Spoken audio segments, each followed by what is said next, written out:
Mari kita menundukkan kepala, kita berdoa terlebih dahulu. Bapa yang di surga, terima kasih dan puji syukur untuk sekali lagi kesempatan diberikan kepada kami semua untuk bisa berkumpul kembali di dalam kelas ini. Nah, di malam ini. Ini adalah kelas terakhir kami ya Bapak. Biarlah kiranya ada penyertaan dan pimpinan-Mu dalam kelas ini ya Tuhan, sehingga kelas ini dapat berjalan dengan baik dan lancar. Berkati Ibu Ana dan juga para operator yang bekerja di belakang layar, sehingga bisa memimpin dan mengatur pembelajaran kelas ini dari awal hingga akhir dengan lancar dan sukses. Dan juga berkati internet kami ya Bapak, sehingga kami semua tidak mengalami halangan apapun dalam internet kami dalam pembelajaran kelas kami ini. Dan juga berkati Pak Dedi Kurniawan yang akan menyampaikan kebenaran firman-Mu ya Tuhan. Kiranya Engkau memberikan urapan pada setiap perkataan Pak Dedi dan juga hikmat kepadanya sehingga dia dapat menyampaikan kebenaran firman-Mu ini sesuai dengan kehendak hati-Mu ya Bapak. Dan berikanlah kepada kami semua yang di dalam ruangan ini, dalam kelas ini, hikmat juga daripada-Mu ya Tuhan, sehingga kami bisa menangkap setiap pelajaran firman yang kami terima pada malam ini dengan baik dan benar, dan mampukanlah firman itu menjadi rema di dalam diri kami ya Bapak, dan mampukan juga kami untuk bisa melakukannya, bukan hanya dengan ucapan, tetapi juga dengan perbuatan kami, sehingga kami bisa menjadi kesaksian bagi orang lain pada diri kami. Terima kasih ya Tuhan, kami serahkan waktu ini selanjutnya dari awal hingga akhir ke dalam tangan-Mu dan dalam pimpinan-Mu. Doa ini kami panjatkan dengan perantara Tuhan Yesus Kristus, Juru Selamat kami yang hidup. Haleluya. Amin.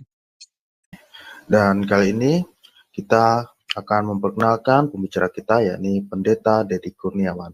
Dan berikut adalah profil singkat dari beliau. Beliau sudah menikah dengan istri bernama Junita S. Sos dan memiliki 2 orang anak, yaitu Christopher Hosea Eugene, 25 tahun, dan Aiko Rodita Eugenia, 18 tahun. Pendidikan: S1 Fakultas Ekonomi Manajemen UPIDA pada tahun 1996, S2 Magister of Art STT Bethel The Way pada tahun 2013, S2 Magister Teologi STT Bethel The Way pada tahun 2015, S2 Magister Pendidikan pada tahun 2017 di Institut Kristen Borneo Balikpapan, S3 Teologia pada tahun 2018, Institut Kristen Borneo Balikpapan, Bethel Biblical Counseling Academy pada tahun 2022. Pelayanan: Ketua Cahaya Kasih Ministry Wakil Gembala GBI Persatuan BSD pada tahun 2020. Mentor Gembala-Gembala Cabang pada tahun 2021 hingga sekarang. Gembala Jemaat GBI Ekousia Agape Karawaci Benton Junction UPH Karawaci. Pekerjaan: beliau bekerja sebagai dosen tetap di Institut Kristen Borneo Balikpapan. Beliau juga menjadi dosen tamu di STT Tabha Batam dan juga dosen tamu di STT Labs Bekasi, serta menjadi pengajar di Cahaya Kasih Ministry. Selain pastoral counseling tentunya, tapi ini masih berkaitan juga karena mata kuliah ya katakanlah mata kuliah ya kita belajar berkaitan ini dengan etika Kristen, berkaitan juga dengan keluarga juga ya. Jadi memang nggak bisa dipisahkan, jadi satu rangkaian juga di dalam pendidikan Kristen. Ini berkaitan sangat erat sekali ya, mata kuliah atau pelajaran tentang etika. Ya, silakan Pak. Iya, baik Bapak Ibu Saudara semua, baik yang ada di Zoom maupun juga yang menyaksikan siaran ini dari YouTube atau juga channel-channel yang lainnya. Selamat malam, salam sejahtera, sukacita, kasih anugerah di dalam Tuhan kita Yesus Kristus. Malam hari ini kita akan belajar bersama-sama tentang etika Kristen. Nah, kalau kita berbicara soal etika Kristen, apa sih itu etika? Itu dalam sebuah pertanyaan dalam diri kita. Nah, tanpa kita sadari sebenarnya kehidupan kita itu menunjukkan eksistensi keberadaan kita itu lewat sebuah etika sebenarnya. Nah, di dalam kehidupan kita sebagai manusia sosial, kita terikat oleh 3 hal. Yang pertama nilai, kemudian moral, dan yang ketiga adalah etika. Nah, di dalam 3 hal inilah kita bersosialisasi dan kita memegang ketiga hal ini ya di dalam kita menjalani kehidupan kita sebagai makhluk sosial.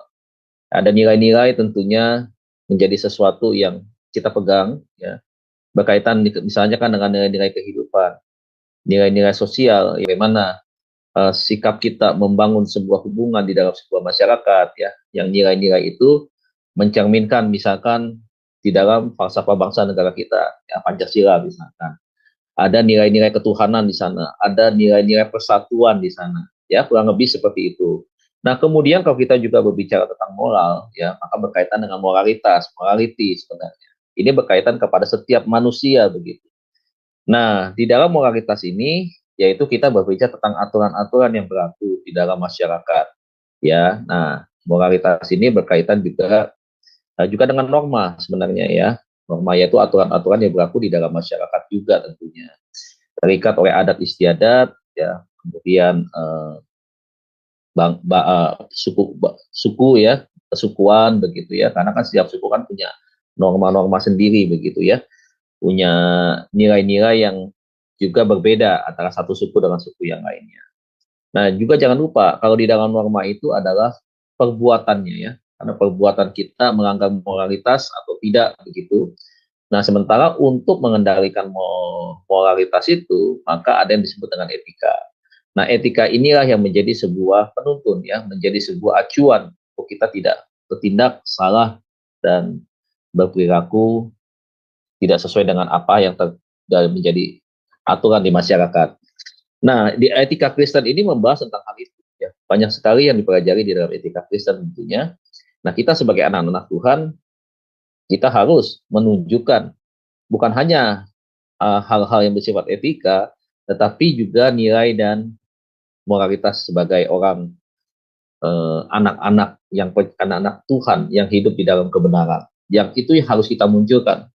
Nah, malam ini secara untuk tidak mempersingkat waktu, kita akan langsung lihat ya pembahasan kita. Saya mungkin tidak akan masuk ke pembahasan mengenai etika-etika secara umum ini, itu, dan seterusnya, tetapi saya langsung masuk saja kepada apa yang dimaksud dengan pengertian daripada etika ya dan moral. Nah, kita akan lihat apakah etika itu ya, sebuah pertanyaan. Nah, kata etika berasal dari bahasa Yunani yaitu ethos yang berarti tempat tinggal. Nah, apa yang kita pelajari dari etika itu? Yang pertama adalah berbicara tentang kebiasaan. Ya, Lukas 22:39 dan seterusnya ayat firman Tuhannya. Kemudian juga adat istiadat di dalamnya. Kemudian juga sifat, kemudian karakter.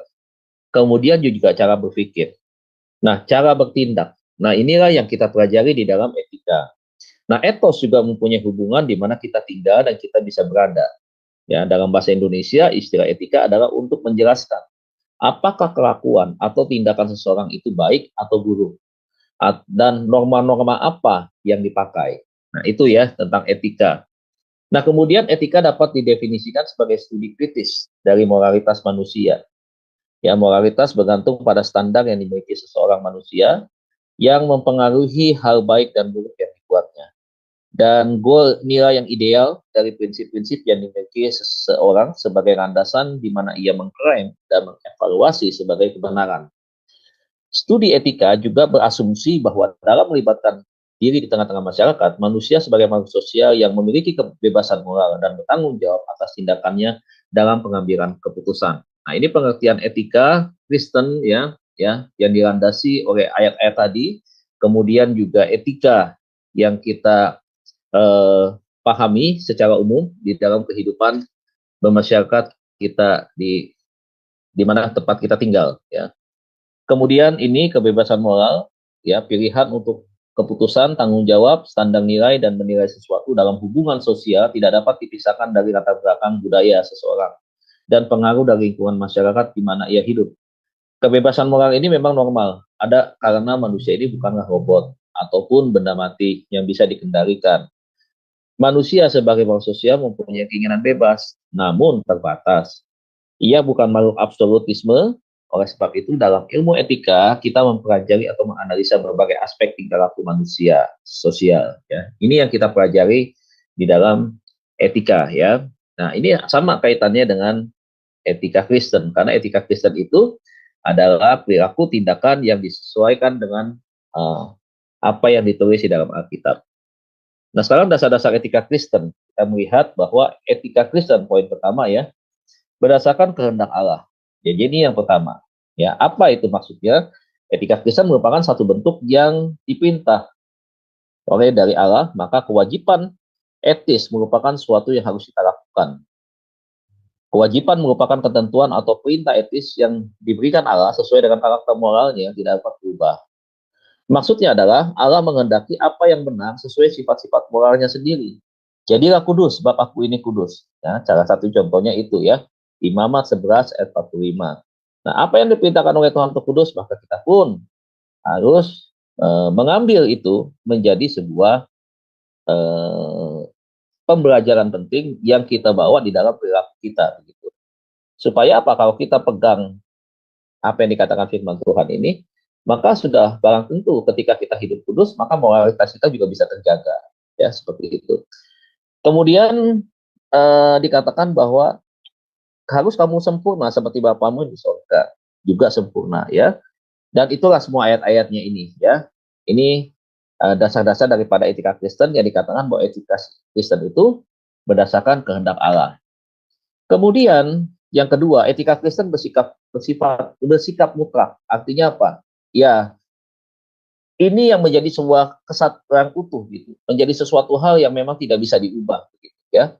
Karena apa? Karena karakter moral Allah tidak berubah gitu. Jadi bersifat tetap ya, Matius 3:6 kemudian Yakobus 1:17. Nah, maka kewajiban moral yang berasal dari naturnya itu bersifat mutlak. Maksudnya adalah kewajiban-kewajiban tersebut selalu mengikat semua orang di mana-mana ya. Apapun juga yang ditemukan dalam moral Allah yang tidak berubah merupakan satu kemutlakan moral. Termasuk di dalamnya adalah kewajiban-kewajibannya seperti misalkan kekudusan, kemudian keadilan, kemudian kasih, sifat yang sebenarnya ya, dan belas kasihan. Nah, itu ya daripada etika Kristen yang disebut dengan bersikap mutlak.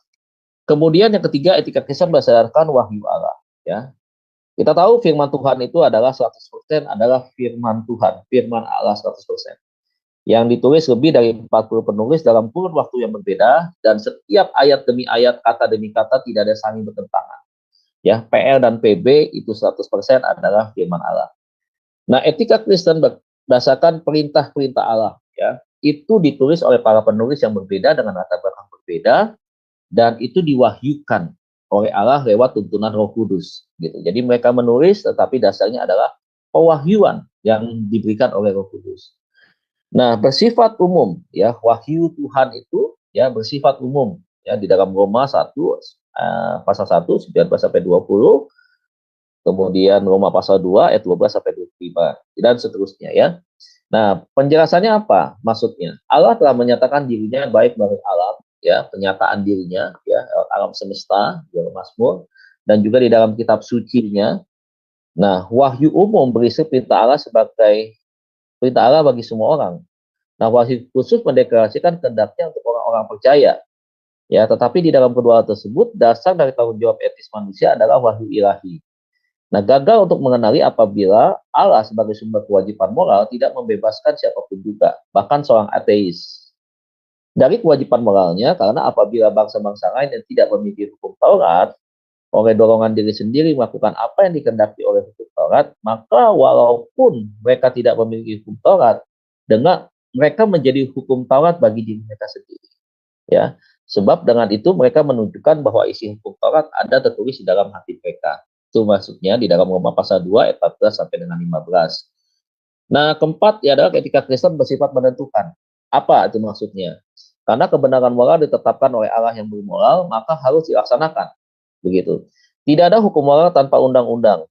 Moralitas atau moral ya. Dengan demikian, etika Kristen berdasarkan naturnya adalah preskriptif, bukan yang deskriptif. Etika berkaitan dengan apa yang seharusnya dilakukan, bukan apa yang sebenarnya sedang terjadi. Orang Kristen tidak menemukan kewajiban-kewajiban etis mereka di dalam standar orang-orang Kristen, tetapi di dalam standar bagi orang-orang Kristen di Alkitab. Jadi bukan hanya lihat kelengkapannya kepada manusia, tetapi kembali lagi kepada Alkitab, standar yang kita pakai gitu.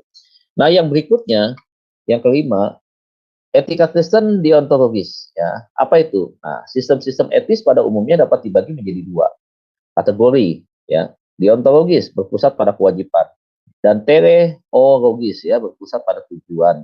Ada dua etika Kristen, yaitu etika deontologi berpusat pada kewajiban dari kata deon, artinya kewajiban, dan logos artinya ilmu atau teori. Nah, peraturan-peraturan menentukan hasil. Hasilnya bagaimana, baik atau tidak, taat atau tidak, ada pelanggaran atau tidak ada pelanggaran. Nah, seperti itu. Nah, peraturan adalah dasar-dasar tindakan. Peraturan itu baik tanpa menghiraukan hasil. Hasil harus diperhitungkan berdasarkan peraturan. Tadi ya contohnya. Kemudian yang B, etika teleologi.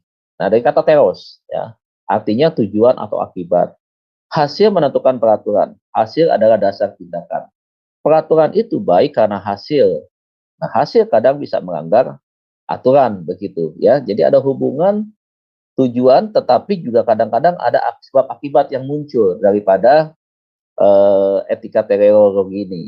Nah, saya persingkat tentang etika Kristen ini dasar-dasarnya itu sampai di sini, Bapak Ibu Saudara ya, karena di dalam materi kita akan melihat beberapa hal penting berkaitan, salah satunya contohnya adalah malam hari ini kita akan mempelajari apa yang disebut dengan salah satu contoh etika Kristen yang berlaku di dalam ini tadi ya, yaitu di dalam etika bisnis Kristen. Jadi malam hari ini etika Kristen ya saya awali dengan pembelajaran kita, yaitu etika Kristen yang berlaku di dalam bisnis ya, di dalam bisnis Kristen. Baik, kita akan melihat slide yang berikutnya. Ada pertanyaan, bolehkah seorang pendeta berkecimpung di dalam bisnis? Ya, saya ulangi. Ada pertanyaan yang mungkin ya cukup banyak terlintas di dalam pikiran jemaat atau di kalangan umum apabila mereka melihat ya pendeta punya profesi selain sebagai pelayan Tuhan secara penuh ya, sebagai hamba Tuhan full time begitu. Nah, pertanyaannya yang mereka ajukan adalah bolehkah seorang pendeta berkecimpung di dalam bisnis begitu? Kenapa? Karena di kalangan beberapa kelompok atau beberapa orang melihat bahwa ada satu golongan Kristen yang pendeta-pendetanya memang tidak boleh bekerja. Tapi di satu kelompok lagi mereka melihat bahwa banyak pendeta-pendetanya termasuk yang sudah level gembala, ternyata juga orang yang masih berkecimpung di dalam dunia kerja. Begitu. Nah, kemudian memunculkan sebuah pertanyaan. Tentunya jawabannya adalah bukan singkat, boleh atau tidak, tetapi lebih daripada itu. Ya, sebelum pertanyaannya boleh atau tidak, kita akan lihat dulu ya masing-masing secara, kalau di dalam sepak bola head to head, ya, head to head. Artinya yang full time dan yang tidak full time.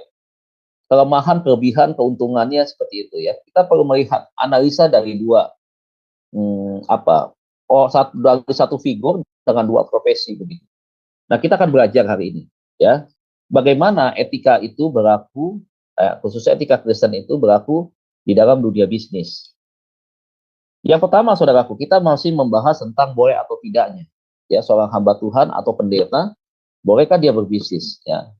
Yang pertama kita lihat ada pro dan kontra pendeta-pendeta hamba Tuhan yang berbisnis. Yang pertama, ada yang disebut dengan pebisnis, awalnya maksudnya dia pebisnis, kemudian terpanggil, lalu jadi pendeta. Nah, ketika dia dipanggil jadi pendeta, dia tidak melepaskan bisnisnya, dan dia menjalankan dua profesi ini. Ya, itu yang disebut pebisnis jadi pendeta. Kemudian ada pendeta yang memang pendeta dari awal, ya, tetapi di tengah jalan, tiba-tiba dia belajar untuk merintis sebuah usaha, dan kemudian dia menjadi pebisnis. Begitu. Ya, jadi ada dua nih. Ada dua. Dua apa? Dua tipe, dua bentuk, dua jenis ya. Nah, pendeta berbisnis disebut dengan bivocational pastor atau pendeta yang memiliki dua panggilan. Istilahnya itu. Artinya apa? Pendeta tersebut selain menjadi pendeta yang berkhotbah, dia berkhotbah menyampaikan firman Tuhan, ya, menjalankan sakramen, ya, dan lain-lain, juga seorang pekerja sekuler, begitu. Misalnya dia sebagai dokter, sebagai pemimpin perusahaan, manajer misalkan, dan lain-lain ya. Nah, pekerjaan sekuler yang dimaksud di sini tidak termasuk menjadi profesor atau dosen teologi, tidak. Karena kalau dosen teologi dan profesor teologi, misalkan dia masih menjadi satu bagian dalam dunia pelayanan yang memang berkorelasi itu, yang berhubungan, gitu, ya. Jadi untuk dua profesi ini, ya, itu di luar, tidak masuk dalam profesi sekuler. Nah, karena menjadi dosen teologi berkaitan dengan pelayanan gerejawi. Jadi itu dipisahkan, bukan pelayanan sekuler, tetapi itu bagian daripada pelayanan gereja. Nah, profesi ini atau disebut dengan bivocational pastor sering diidentikan dengan part-time pastor atau pendeta paruh waktu. Namun, Ray Gilder mengatakan bahwa seorang koordinator nasional dari Bivocational and Small Church dan Small Church Leadership Network, bivocational pastor tidak bisa disebut part-time. Dia bilang tidak bisa, ya. Kenapa? Karena seorang pendeta tersebut part-time kalau ia hanya sekali atau dua kali melayani khotbah di gereja, begitu. Itu baru bisa disebut dengan part-time. Padahal seorang pendeta memiliki dua panggilan ini tetap seorang pendeta yang penuh waktu, full-time, yang berkhotbah setiap hari Minggu di gereja. Jadi bukan yang sekali dua kali begitu, tapi harus dia full melayani di gerejanya. Nah, itu menurut Ray Gilder ya.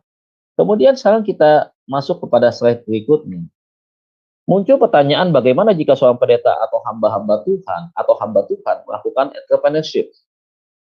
Nah, di dalam kitab Perjanjian Baru memberi fakta tentang dua tipe pelayanan. Kedua-duanya sama-sama pelayanan full-time. Kita lihat yang pertama disebut dengan tipe Petrus. Ya. Nah, tipe Petrus adalah hamba Tuhan dengan panggilan khusus. Ya.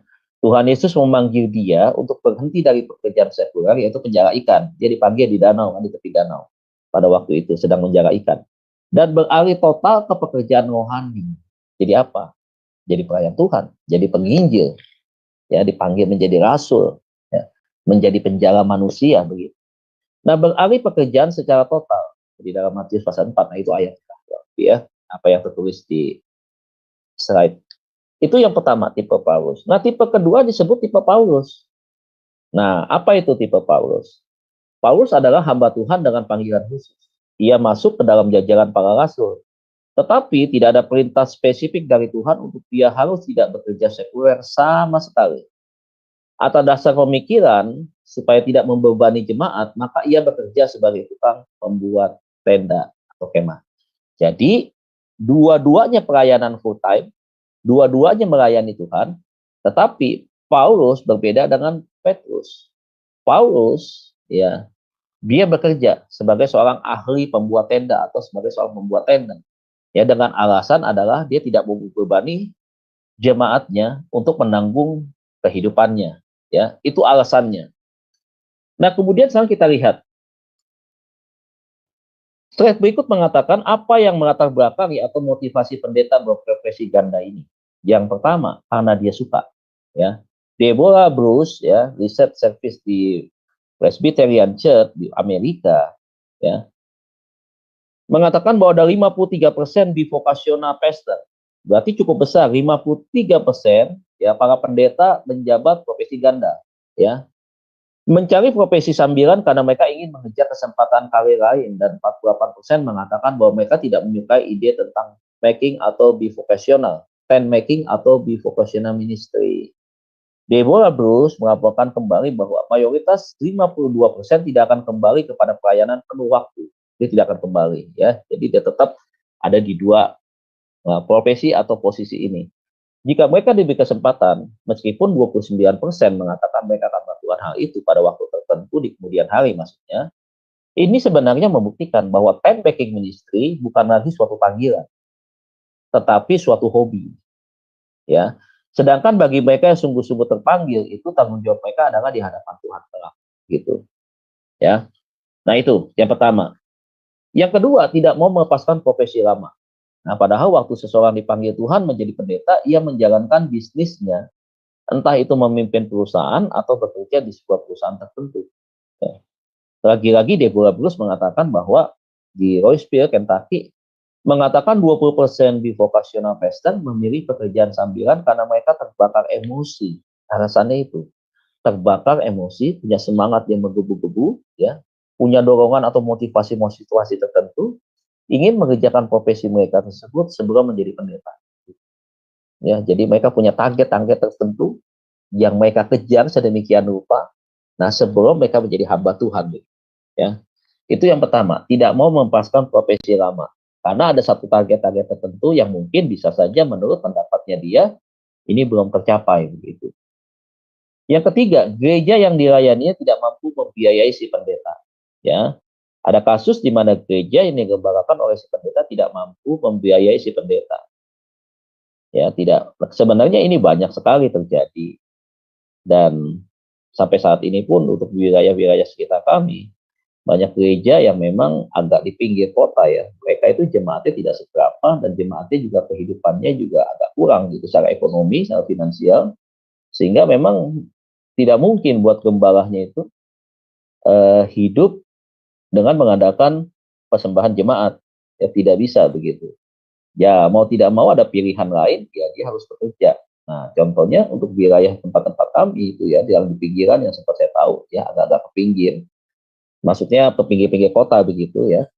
Mereka itu memilih profesi, ada yang menjadi driver ojek online begitu, kemudian ada menjadi sopir angkot begitu, untuk memenuhi kebutuhan kehidupan rumah tangga mereka. Nah ada yang karena faktor nomor 3 ini gitu ya.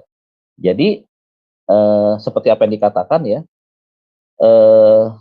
jangankan membiayai pendeta, dibilang ya, membiayai operasional gereja seperti biaya listrik, biaya air dan lain-lain saja kurang mampu begitu. Nah, karena alasan ini, ya, maka pendeta tersebut mencari pekerjaan lain selain untuk mencukupi kebutuhan pribadi dan keluarganya.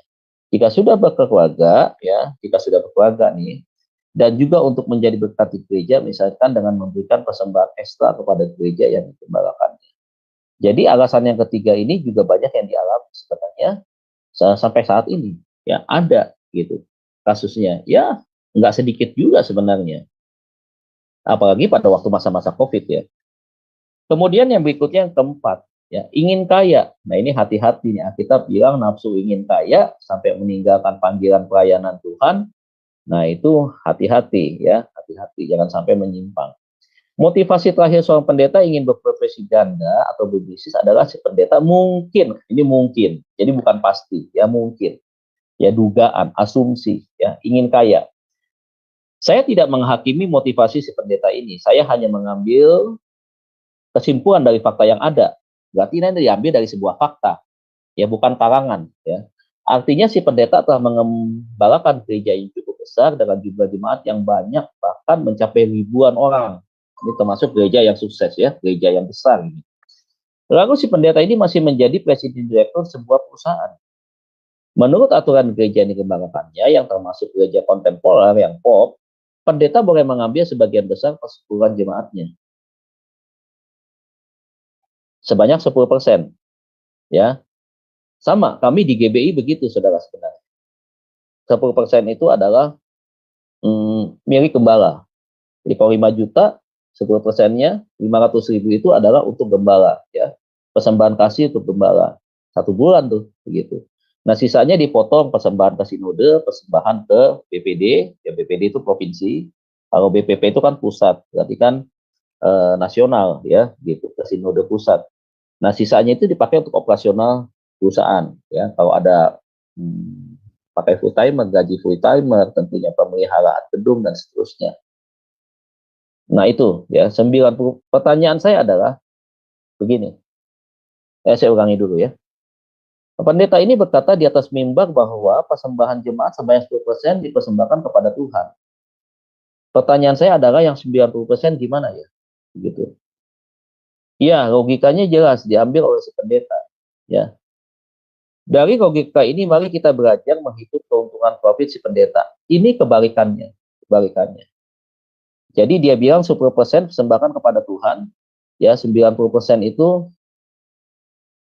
di tangan gereja atau di tangan dia, begitu. Ya, jadi ini kebalikan.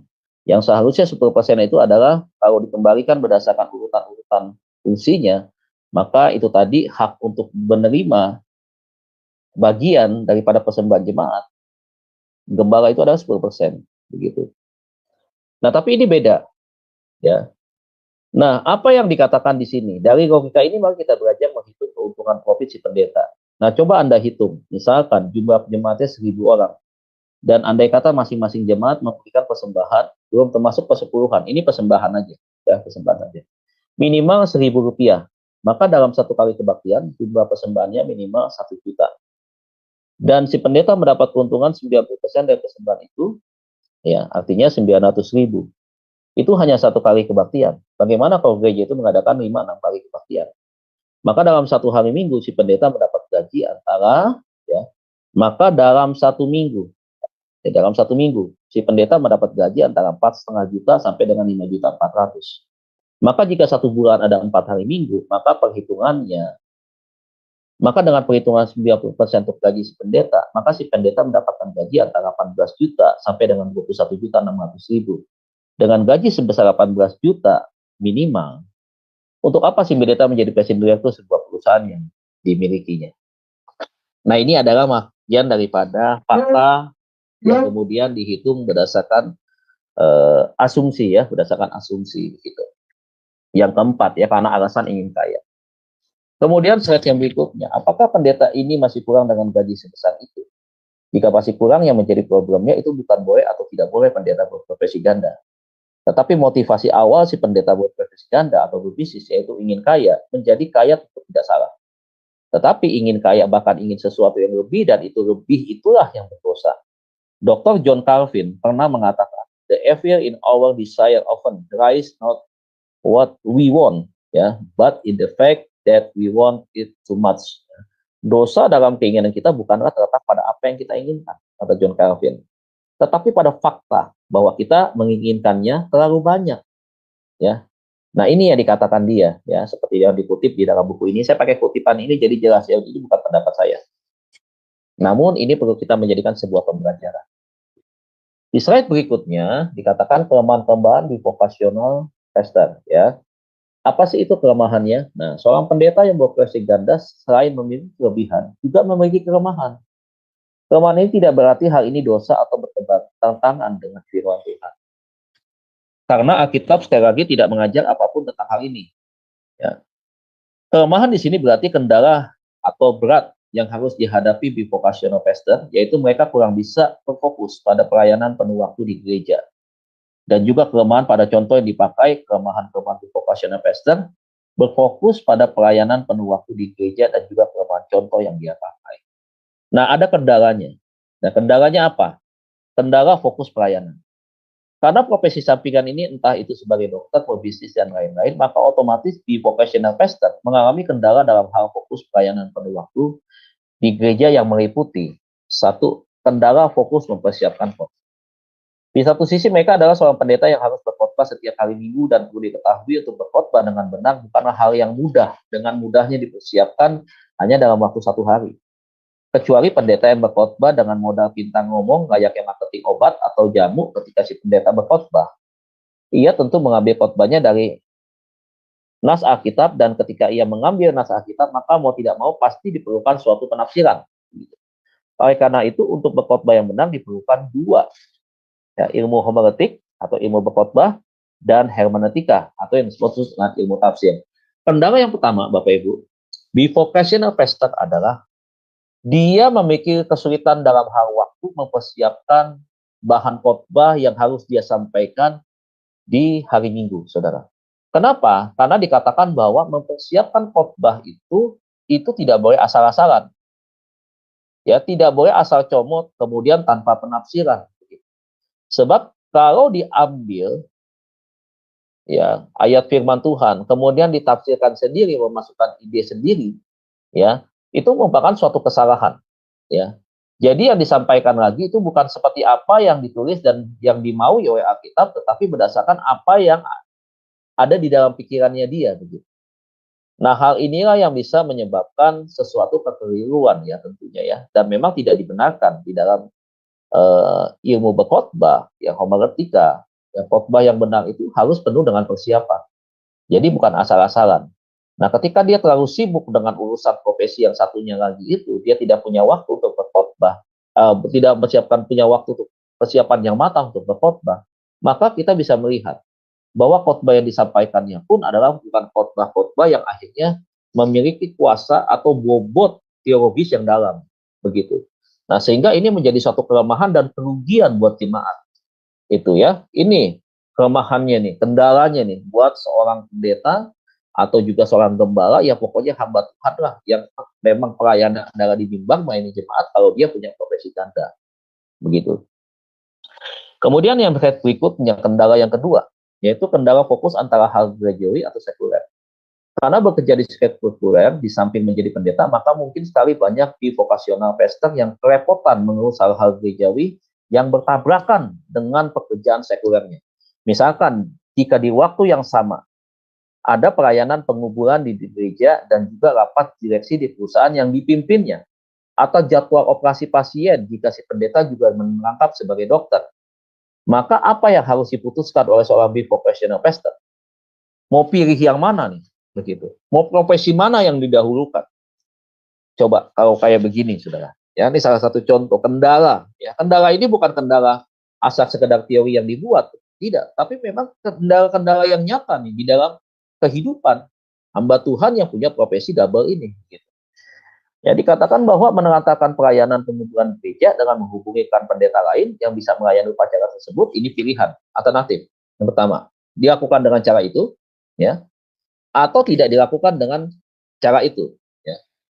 Kemudian dikatakan ada yang menyanggah bahwa pendeta itu bisa membagi waktu. Ya, puji Tuhan katanya. Kalau pendeta tersebut bisa membagi waktu. Tetapi apakah kemampuan yang membagi waktu juga bisa berarti mampu segala-galanya mengatur waktu sampai tidak ada waktu yang bertabrakan atau bersamaan sama sekali antara tugas gerejawi dengan tugas sekuler dikerjakan. Coba saudaraku, kalau kayak begini ya, bagaimana dan apa yang harus dilakukan? Nah, dari kasus yang seperti ini muncullah sebuah keputusan yang harus dilandasi berdasarkan etika. Nah, jadi ini kendala-kendala ya yang kita melihat, ini baru dua saja kendalanya. Ini memberikan sebuah pemikiran yang betul-betul kalau kita pikirkan ya itu merupakan sesuatu hal yang memang tidak mudah begitu untuk memutuskan karena dua profesi dengan dua situasi keadaan yang seperti ini sama-sama penting itu membutuhkan pengambilan keputusan, membutuhkan satu pertimbangan keputusan yang matang begitu. Ada efek-efek yang harus dipertimbangkan baik positif maupun negatifnya. Jadi nggak sekedar emosi saja pengambilan keputusannya itu. Tetapi memang harus melalui suatu perhitungan yang cermat dan tepat. Ya. Nah berikutnya dikatakan bahwa nanti silakan yang mau bertanya. Saya habiskan dulu ini ya. Ya, mau bertanya tentang hal ini nanti silakan. Bagaimana sebaiknya begitu. Yang kemudian sebagai satu contoh yang dipakai ya. Nah, ini contohnya Rasul Paulus ya. Bivocational pastors selalu mendukung profesi mereka dengan memberi contoh bahwa Paulus juga seorang tukang kemah. Ya, ini biasanya alasan-alasan yang mereka pakai yang buat dua profesi. Demikian juga Yesus yang juga seorang tukang kayu dan beberapa nabi di Perjanjian Lama. Ya, selalu mereka melihat contoh-contoh di Alkitab dan kemudian itu menjadikan sebuah argumentasi ya sesuatu hal yang mereka jelaskan kepada orang lain bahwa kami pun melakukan sesuatu hal yang sama dan yang tidak salah di Alkitab. Mereka begitu. Paulus juga seorang tukang kemah dan ia bekerja demikian bukan supaya ia menjadi lebih kaya. Ya. Ini bedakan nih ya antara keinginan pribadi dengan berbicara soal kebutuhan. Ya. Nah, Paulus itu berbicara bukan punya ambisi keinginan untuk kaya, bukan. Ya.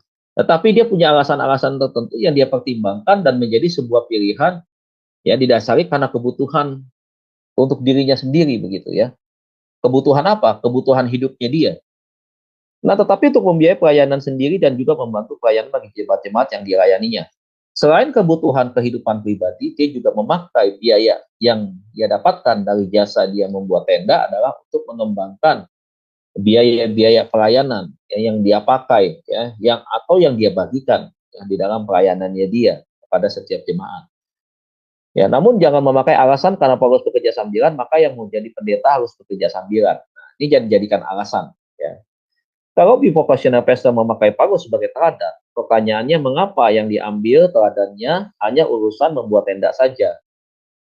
Seharusnya mereka harus konsisten meneladani Paulus. Dari prinsip teologinya juga harus sama, seimbang begitu. Jangan satu sisinya yang diambil, tetapi merupakan satu sisi yang lain. Gitu. Tapi mengabaikan satu sisi panggilan yang utuh, yang bukan yang utuh, yang sebenarnya. Begitu. Nah, itu nggak boleh kayak begitu. Ya. Dan penginjilannya dikatakan. Nah, mereka juga harus meneladani Paulus yang sambil menjadi tukang kemah sanggup mengembalakan jemaat yang lebih dari satu dan memberitakan Injil ke negara yang jauh sampai di Roma. Apakah bivocational pastor sanggup melakukan hal itu? Nah, ini perenungan, ya, perenungan tentang bagaimana, ya, pertimbangan yang matang itu di dalam bivocational pastor bagi seorang hamba Tuhan. Dan 2142, saya pikir saya akan coba untuk tidak, ini materinya ya Bapak Ibu, ini tidak mungkin bisa selesai malam ini, jadi ini bisa dapat 2, ya, karena memang ini kita baru membahas tentang bolehkah hamba Tuhan itu berbisnis atau punya 2 profesi, ya, ini kita baru mulai, ya. Nah, kemudian Bapak Ibu Saudara, kita masuk sebentar, ya, kepada pembahasan berikutnya, ya, bivocational pastor sudah kita tinggalkan, ya, saya tidak bahas terlalu panjang, cukup di situ. Sekarang saya sedikit saja masuk di dalam pembahasan yang kedua, yaitu disebut dengan metode etika, ya. Dalam mengambil keputusan etis, seorang yang memiliki berbagai pertimbangan secara sederhana, pertimbangan-pertimbangan tadi dapat dipetakan atau dibuat klasifikasinya. Pada bagian ini kita akan mengenali seluk-beluk tiap pertimbangan yang disebut metode etika. Secara umum, ada beberapa aliran metode etika yang terkenal. Yang pertama disebut dengan hedonisme. Motif, sikap, atau tindakan yang diambil adalah berdasarkan kesenangan atau kenikmatan sendiri. Itu berbicara tentang hedonisme, ya, kepuasan untuk memenuhi gaya hidup sebenarnya, ya. Itu. Yang kedua, egoisme. Apa sih itu egoisme? Ya, motif, sikap, dan tindakan yang diambil adalah berdasarkan hasil yang menguntungkan dirinya sendiri. Ya, artinya hanya mementingkan sepihak, hanya untuk dirinya saja. Buat kepentingan orang lain dia nggak peduli, begitu, ya. Dia lebih mengutamakan kepentingan untuk hanya dirinya dia sendiri. Jadi ada nih orang-orang tertentu juga begitu. Kalau dia membangun relasi hubungan, termasuk dia bergereja, adalah dia memikirkan bagaimana saya bisa mendapat keuntungan dari Bapak A, Bapak B, Bapak C, Bapak D.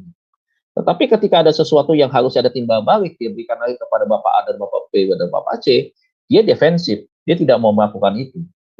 Kenapa? Karena jelas motivasinya dia, hatinya dia itu memang hanya untuk ketujuannya dia, hanya untuk diri dia sendiri, begitu. Ya, itu egoisme. Nah, makanya ketika kita membahas tentang etika ini sangat luas sekali, sangat banyak sekali cakupannya, begitu. Yang ketiga disebut dengan teleologi. Apa itu? Motif atau pertimbangan dan tindakan yang diambil adalah diarahkan pada tujuan yang ingin dicapai. Mengarahkan kepada sesuatu tujuan yang ingin dicapai. Ya, melalui apa tentunya? Ya, melalui apa yang dia sudah atur, yang sudah dia susun. Skenario-skenario apa nih? Yang dia bisa bawa, dia giring orang untuk mencapai tujuannya dia, begitu. Ya, dia memanfaatkan orang lain, tetapi untuk satu tujuannya dia, begitu. Kalau kita berorganisasi, kita membangun komunitas, tujuan kita kan tujuan bersama, bukan kepada tujuan individu, begitu. Nah, kalau yang teologis kadang-kadang seperti itu, yang teologi ya, seperti itu. Nah, yang keempat adalah utilitarian, ya, salah satu metode etika teleologis yang berdasarkan kalkulasi, perhitungan, ya, untung ruginya gitu. Hasil sedemikian sehingga yang paling bermanfaat bagi sebanyak mungkin orang. Apa sih yang menjadi keuntungan kelebihannya? Ya, keuntungannya kalau misalkan lebih sekian misalkan, yang didapat apa untuk banyak orang? Yang sedikit efeknya apa? Kemudian efek-efek apa aja akan bisa muncul di kemudian hari? Nah, itu utilitarian ya. Kemudian yang kelima disebut dengan kontrak sosial. Nah, apa itu kontrak sosial? Ya, motif ya. atau pertimbangan atau tindakan etis ya yang berdasarkan korporasi untuk mencapai keadilan, ya sesuatu yang baik. Ya ada pertimbangan-pertimbangan di mana tujuannya adalah untuk kepentingan kelompok, untuk orang yang lebih banyak begitu. Kemudian yang keenam disebut dengan altruisme, yaitu motif atau pertimbangan atau tindakan etis yang diambil adalah dengan tujuan mendahulukan kepentingan orang lain. Ya, ini baik nih ya. Ya, ini salah satu tindakan-tindakan yang baik. Saya tinggalkan metode etika. Saya sedikit saja lanjutkan. Ya, saya sedikit lanjutkan ya. Nah, sekarang kita berbicara tentang sikap orang Kristen. Ya, bagaimana sikap kita sebagai orang Kristen menyoroti pendeta berbisnis? Apa ya sikap kita? Nah, saya mulai dengan presuposisi. Apa itu? Sebelum membahas sikap Kristen berkenaan dengan bivocational pastor, ada beberapa presuposisi yang harus kita benahi terlebih dahulu. Yang pertama, munculkan sebuah pertanyaan, siapakah pendeta itu? Atau siapakah pendeta? Ya. Sebelum membahas boleh atau tidak pendeta berbisnis, pertama-tama definisikan siapa pendeta. Ya. Pendeta adalah pemimpin gereja atau pelayan Tuhan yang melayani pekerjaan Tuhan waktu di gereja yang bertugas. Satu, berkhotbah, menjalankan sakramen, baptisan dan perjamuan kudus. Kalau kita di karismatik ya, kalau di Katolik itu lebih daripada 2 sakramen, begitu. Kemudian memimpin mengadakan rapat gereja. Kemudian menjalankan disiplin gerejawi, ya, penerapan disiplin kepada jemaat dengan nilai-nilai tuntunan gereja, semangat Alkitab di dalam kebenaran-kebenaran yang sudah ditulis. Kemudian mengadakan pembesukan, visitasi kepada jemaat, bukan hanya pada visitasi jemaat yang sedang sakit, tetapi kepada setiap jemaat, ya, pada setiap jemaat, ya, domba-domba yang ia gembalakan, dan lain-lain. Beberapa orang Kristen menyangka bahwa banyak pendeta sekarang tidak mengadakan pembesukan, mohon maaf ya. Pendeta sekarang tidak mengadakan pembesukan. Ya, apa alasannya? Saya kurang tahu ya, macam-macam alasannya. Kalau nanti saya mengatakan sesuatu, kesannya nanti saya bisa salah untuk menyampaikan itu. Tetapi kita bisa menilai ya, bisa menilai. Kenapa bisa tidak ada pembesukan dari seorang gembala, pendeta kepada jemaatnya? Tapi nggak usah aneh, lihatnya begini aja. Bagaimana dia mau membesuk? Lah dia nama jemaatnya dia nggak tahu, dia nggak kenal. Jemaatnya dia nggak pernah salami, dia nggak pernah ngobrol dengan jemaatnya setelah ibadah. Ya, repot juga begitu. Lantas kalau muncul lagi pertanyaan daripada jemaat, memang bisa Pak seorang gembala seperti itu sikapnya? Coba tanyakan dong kepada sinodenya, kepada juga yang memilih dia sebagai seorang gembala di situ. Ya, adakah kriteria-kriteria khusus? Ya, yang memang berlaku menjadi satu ketetapan yang tidak bisa diubah. Misalkan seorang pendeta gembala dia harus dekat dengan jemaatnya. Kalau ini tidak dekat, berarti ada sesuatu yang salah di dalam rekrutmennya atau penempatan dia sebagai seorang gembala. Tinjau ulang sebenarnya. Tapi susah juga kadang-kadang ada gereja yang sudah menempatkan seorang gembala, apalagi dia sebagai perintis agak susah. Agak susah sebenarnya. Untuk apa? Bukan untuk menjatuhkan sebenarnya kadang-kadang, tetapi untuk apa ya? Untuk menyampaikan satu masukan atau hal-hal penting yang lain sebenarnya yang bisa dia terima, dia dengar, kemudian dia ubah menjadi sebuah kebaikan. Ya, kadang-kadang tidak mudah seperti itu. Nah, dikatakan bahwa yang berikutnya, kalau masalah itu biarkan saja, fakta tidak berarti itu yang harus dilakukan. Ya, jadi ini Bapak Ibu berkaitan dengan sikap orang Kristen terhadap pendeta yang berdua profesi. Kemudian yang berikutnya, apa arti bekerja? Kita mulai keluarkan satu persatu pengertiannya ya. Bekerja di sini berarti menjalankan suatu bisnis. Entah itu pemimpin perusahaan, membuka pabrik atau toko, bekerja di perusahaan atau orang lain, atau bekerja non-bisnis seperti dokter, hakim, dan lain-lain. Di dalam pekerjaan tersebut, Anda bisa menjalankan pekerjaan itu sendiri atau menyuruh orang lain mengurus pekerjaan kita. Gitu. Kemudian ketiga, apa arti melayani Tuhan? Menjadi pendeta dan usahawan atau bisnismen atau dokter, hakim, dan lain, manakah yang lebih melayani Tuhan? Ya, munculkan pertanyaan itu. Jawabannya dua-duanya. Namun beda konteks. Ya, usahawan dan profesi lainnya seperti dokter, hakim, dan lain-lain melayani Tuhan di bidang masing-masing sesuai panggilan Tuhan yang unik bagi masing-masing pribadi. Artinya kalau dia dipanggil hakim, ya jadilah dia seorang hakim yang memang menerapkan nilai-nilai kebenaran di dalam profesinya dia. Gitu. Nah, di bidang tersebut mungkin bisa saja membagikan Injil kepada rekan bisnis atau pasien atau koleganya. Di satu sisi dia bisa dipakai untuk jadi penginjil, memberitakan atau membangtakan firman Tuhan, kabar baik tentang Yesus. Bisa juga itu. Kemudian di bidang tersebut mungkin mereka bisa membagikan Injil kepada rekan bisnis atau pasien koleganya, namun fokusnya bukan pada hal gerejawi. Nah, bisa saja kebalikannya. Dia tidak membahas soal gereja, tetapi berbicara tentang fokus yang lain. Fokusnya apa? Ayo kita pengembangan bisnisnya kemana nih? Ayo kita buka praktek lagi kira-kira di mana nih? Gitu. Ayo kita gabung lagi ke organisasi ini ya, supaya kita nanti ada satu perluasan misalkan untuk buka praktek di daerah-daerah tertentu misalkan gitu. Ya. Nah itu ya bisa melenceng daripada tujuan yang utama. Sedangkan pendeta merupakan orang khusus yang dipanggil untuk melayani sepenuh waktu diulangi lagi, ya, bukan separuh waktu.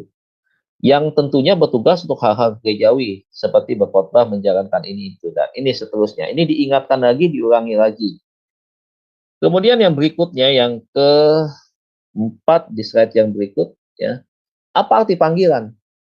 Ya, seorang yang melayani tentu juga seorang yang meresponi panggilan Tuhan yang unik. Ada yang dipanggil Tuhan untuk melayaninya dengan penuh waktu sebagai penginjil atau pendeta. Ada juga dipanggil Tuhan untuk melayani di bidang hukum, pendidikan, bisnis, ekonomi, sosial, medis, dan lain-lain. Ya, itu yang keempat, ya, berbicara tentang arti panggilan. Saya nggak usah bacakan lagi, ya, sudah cukup jelas. Yang kelima, nah, munculkan apa motivasinya. Jika seorang pendeta yang berprofesi ganda memang sungguh-sungguh dipanggil Tuhan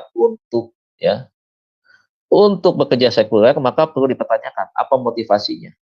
Saya mengetahui ada dua orang pendeta dari gereja kontemporer yang pop, yang teologinya cukup sukses, yang juga seorang yang bekerja sekuler.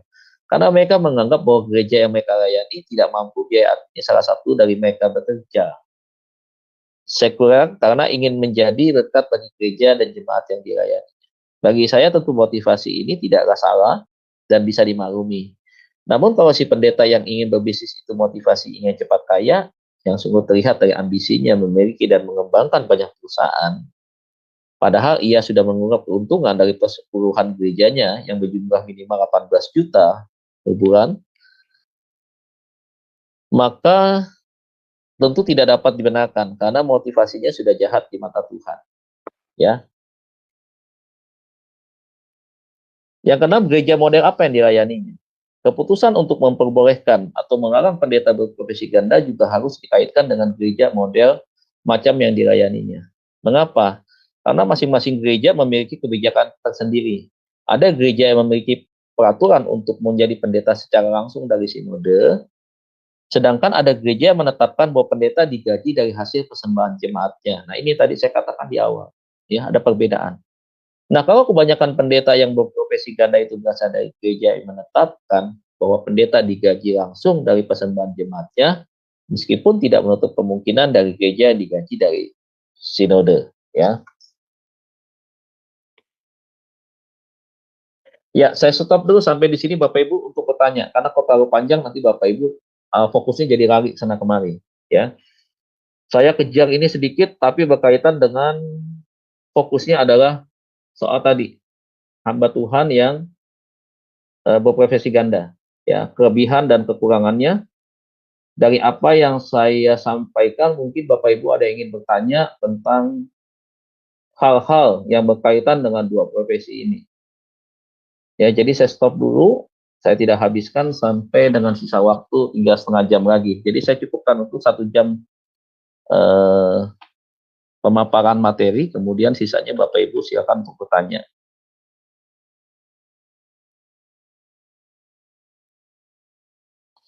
Baik, kita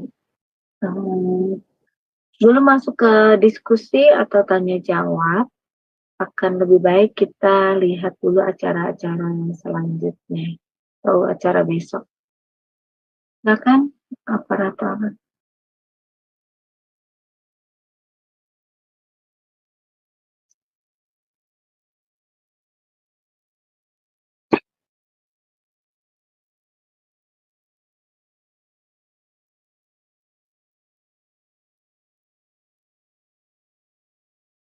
Iya.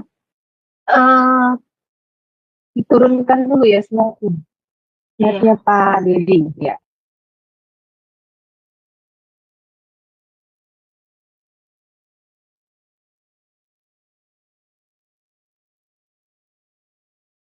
Ini bagus banget. Tetapi ini tentang itu ya Pak Dedi, tentang apa, pendeta ya. Jadi apakah pendeta itu boleh berbisnis atau tidak gitu ya. Jadi itu etika-etika di dalam gereja gitu ya, mungkin seperti itu ya Pak ya. Iya, jadi kita bicara soal sebenarnya bukan boleh tidak boleh, tetapi bisa saja kita mengatakan boleh atau tidak bolehnya, ya tergantung. Tetapi yang saya ingin jelaskan bahwa ada pandangan-pandangan yang memang sepertinya begitu berkembang ya di masyarakat, juga di kalangan kelompok Kristen sendiri, yang melihat bahwa lebih banyak mereka menginginkan bahwa supaya seorang hamba Tuhan itu fokus kepada pelayanan penuh waktu saja. Dan kalau berbisnis itu juga harus hati-hati dengan profesi yang sebagai hamba Tuhan. Karena ada beberapa hal yang memang tidak kita bisa tutupi di sana. Kalau sudah terjun ke dalam dunia bisnis, kadang-kadang bisa saja terjadi beberapa hal yang menyimpang. Contoh saja saya sebutkanlah sekarang. Ada seorang hamba Tuhan berbisnis jual beli mobil. Dia punya showroom cukup besar showroomnya ya, bahkan bukan di satu tempat. Satu kali ada satu jemaat yang bekerja sebagai profesinya sebagai tukang putar kilometer mobil. Ya, jadi ada nih profesi di Indonesia begini, ada, saya nggak tahu kalau di Amerika ya, ada nggak nih? Dan jasa ini sangat dibutuhkan oleh showroom mobil, gitu. Jadi kalau ada orang yang jual mobil, kilometernya sudah ratusan ribu kilometer, itu dia bisa pakai jasa tukang putar kilometer. Nah, dia bisa pakai jasa itu, kemudian nanti dibalikin, mau berapa, mau putar berapa kilometer. Kalau misalkan mobil Alphard ya sudah jalan 120.000 kilometer misalkan, bodi masih bagus nih, karena memang bodi luar dipelihara, dirawat. Kemudian mau diturunkan supaya kelihatan ini nanti jualnya mahal, untungnya banyak, diputar tuh kilometernya, turunkanlah ke 40.000 atau 37.000. Nah itu bisa tuh, gitu. Nanti yang tukang ngerjain akan turunkan jadi 37.000. Nah satu kali tiba-tiba namanya ini orang, namanya dia seorang pendeta yang berkhotbah di beberapa gereja, suka diundang begitu, kenal ini yang tukang putar kilometer ini, ya. Lihat nih, kita analisa ya. Yang orang Kristen sebagai tukang putar kilometer juga kerjaannya itu tidak baik, karena itu menipu orang. Yang kedua, ya, si pendeta ini menjalankan bisnisnya juga dengan cara yang seperti itu. Coba bayangkan. Nah, ini bisa terjadi hal yang demikian. Nah, untuk menghindari hal-hal yang seperti ini, makanya tentunya ada banyak orang sebenarnya untuk mengharapkan kalau sudah menjadi seorang pebisnis yang dipanggil jadi hamba Tuhan, ya udah, lu jadi hamba Tuhan aja lah, nggak usah fokus ke hal-hal yang dunia lagi begitu. Nah, tetapi ada juga yang akhirnya seperti tadi alasan-alasan tertentu, sehingga dia tetap kekeh kepada keputusannya, saya harus berbisnis, harus bekerja untuk kebutuhan membantu pelayanan di gereja maupun membantu pelayanan misi misalkan seperti itu. Tetapi sekali lagi ada etika, jangan sampai norma aturan yang sudah ada itu dilanggar, kemudian etikanya tidak dipakai, begitu, sehingga akhirnya sama juga dia bisa kebablasan, akhirnya dia bisa ikut kepada sesuatu yang salah. Ini sebagai satu contoh aja seperti itu. Iya, ini artinya boleh ya Pak ya, tetapi ya mungkin gini ya Pak, kalau orang sudah berbisnis ya, biasanya kan sudah lupa ya, yang dipikirkan itu kan untung rugi kan seperti itu ya. Jadi tidak menutup kemungkinan ya, namanya manusia pasti berpikir untung rugi. Iya betul. Jadi ya mungkin boleh usaha, maksudnya usaha yang benar-benar tidak terlalu fokus ke untung rugi, mungkin seperti itu ya Pak ya. Atau usaha apa gitu, ya mungkin kalau misalkan mengajar itu mungkin akan lebih baik ya, karena kan itu Iya, benar. berbagi apa Iya, ya, maksudnya, firman kan seperti itu ya, betul, tidak betul, mementingkan untung rugi, seperti itu. betul. Tapi kalau berbisnis yang lain ya, tapi kan banyak juga ya Pak, dari istri-istri dari pendeta atau suaminya ya, itu kan yang mereka berbisnis ya. Jadi, salah satulah dari mereka kan, saya Iya, lihatnya seperti itu. iya, benar. Ini belum ada pertanyaan ya? Oke, kalau ada pertanyaan saya sambung. Kayaknya nggak ada yang bertanya Ya, atau mungkin mau nyimak dulu. ya, jadi Ya begini. boleh Pak, silakan dilanjut Jadi saja. gini, kalau saya memang seperti itu. Waktu saya dulu juga saya bekerja ya sebagai seorang staf accounting di sebuah perusahaan sawit terbesar juga salah satu di Indonesia. Nah, saya kan dibawa oleh seorang pemegang saham di sana. Jadi saya orang daripada pemegang saham salah satunya di perusahaan itu. Saya ditaruh di bagian audit kan satu kali. Nah, waktu saya bekerja lagi posisi-posisi enak seperti itu, satu kali ada satu panggilan kuat saya untuk saya lanjut ke sekolah teologi itu. Itu tahun 2006 saya bekerja tuh ya. Setelah saya balik dari Jepang 2004, 2005 saya bisnis. Bisnis itu saya tinggalkan, Bu. Saya tinggalkan. Kenapa? Karena memang salah satunya itu tadi. Setelah saya jalani bisnis itu ternyata saya lebih banyak merugikan banyak orang dari bisnis saya, dan saya menikmati keuntungan itu dengan cara-cara yang merugikan orang lain. Dan jujur nggak damai sejahtera di hati saya.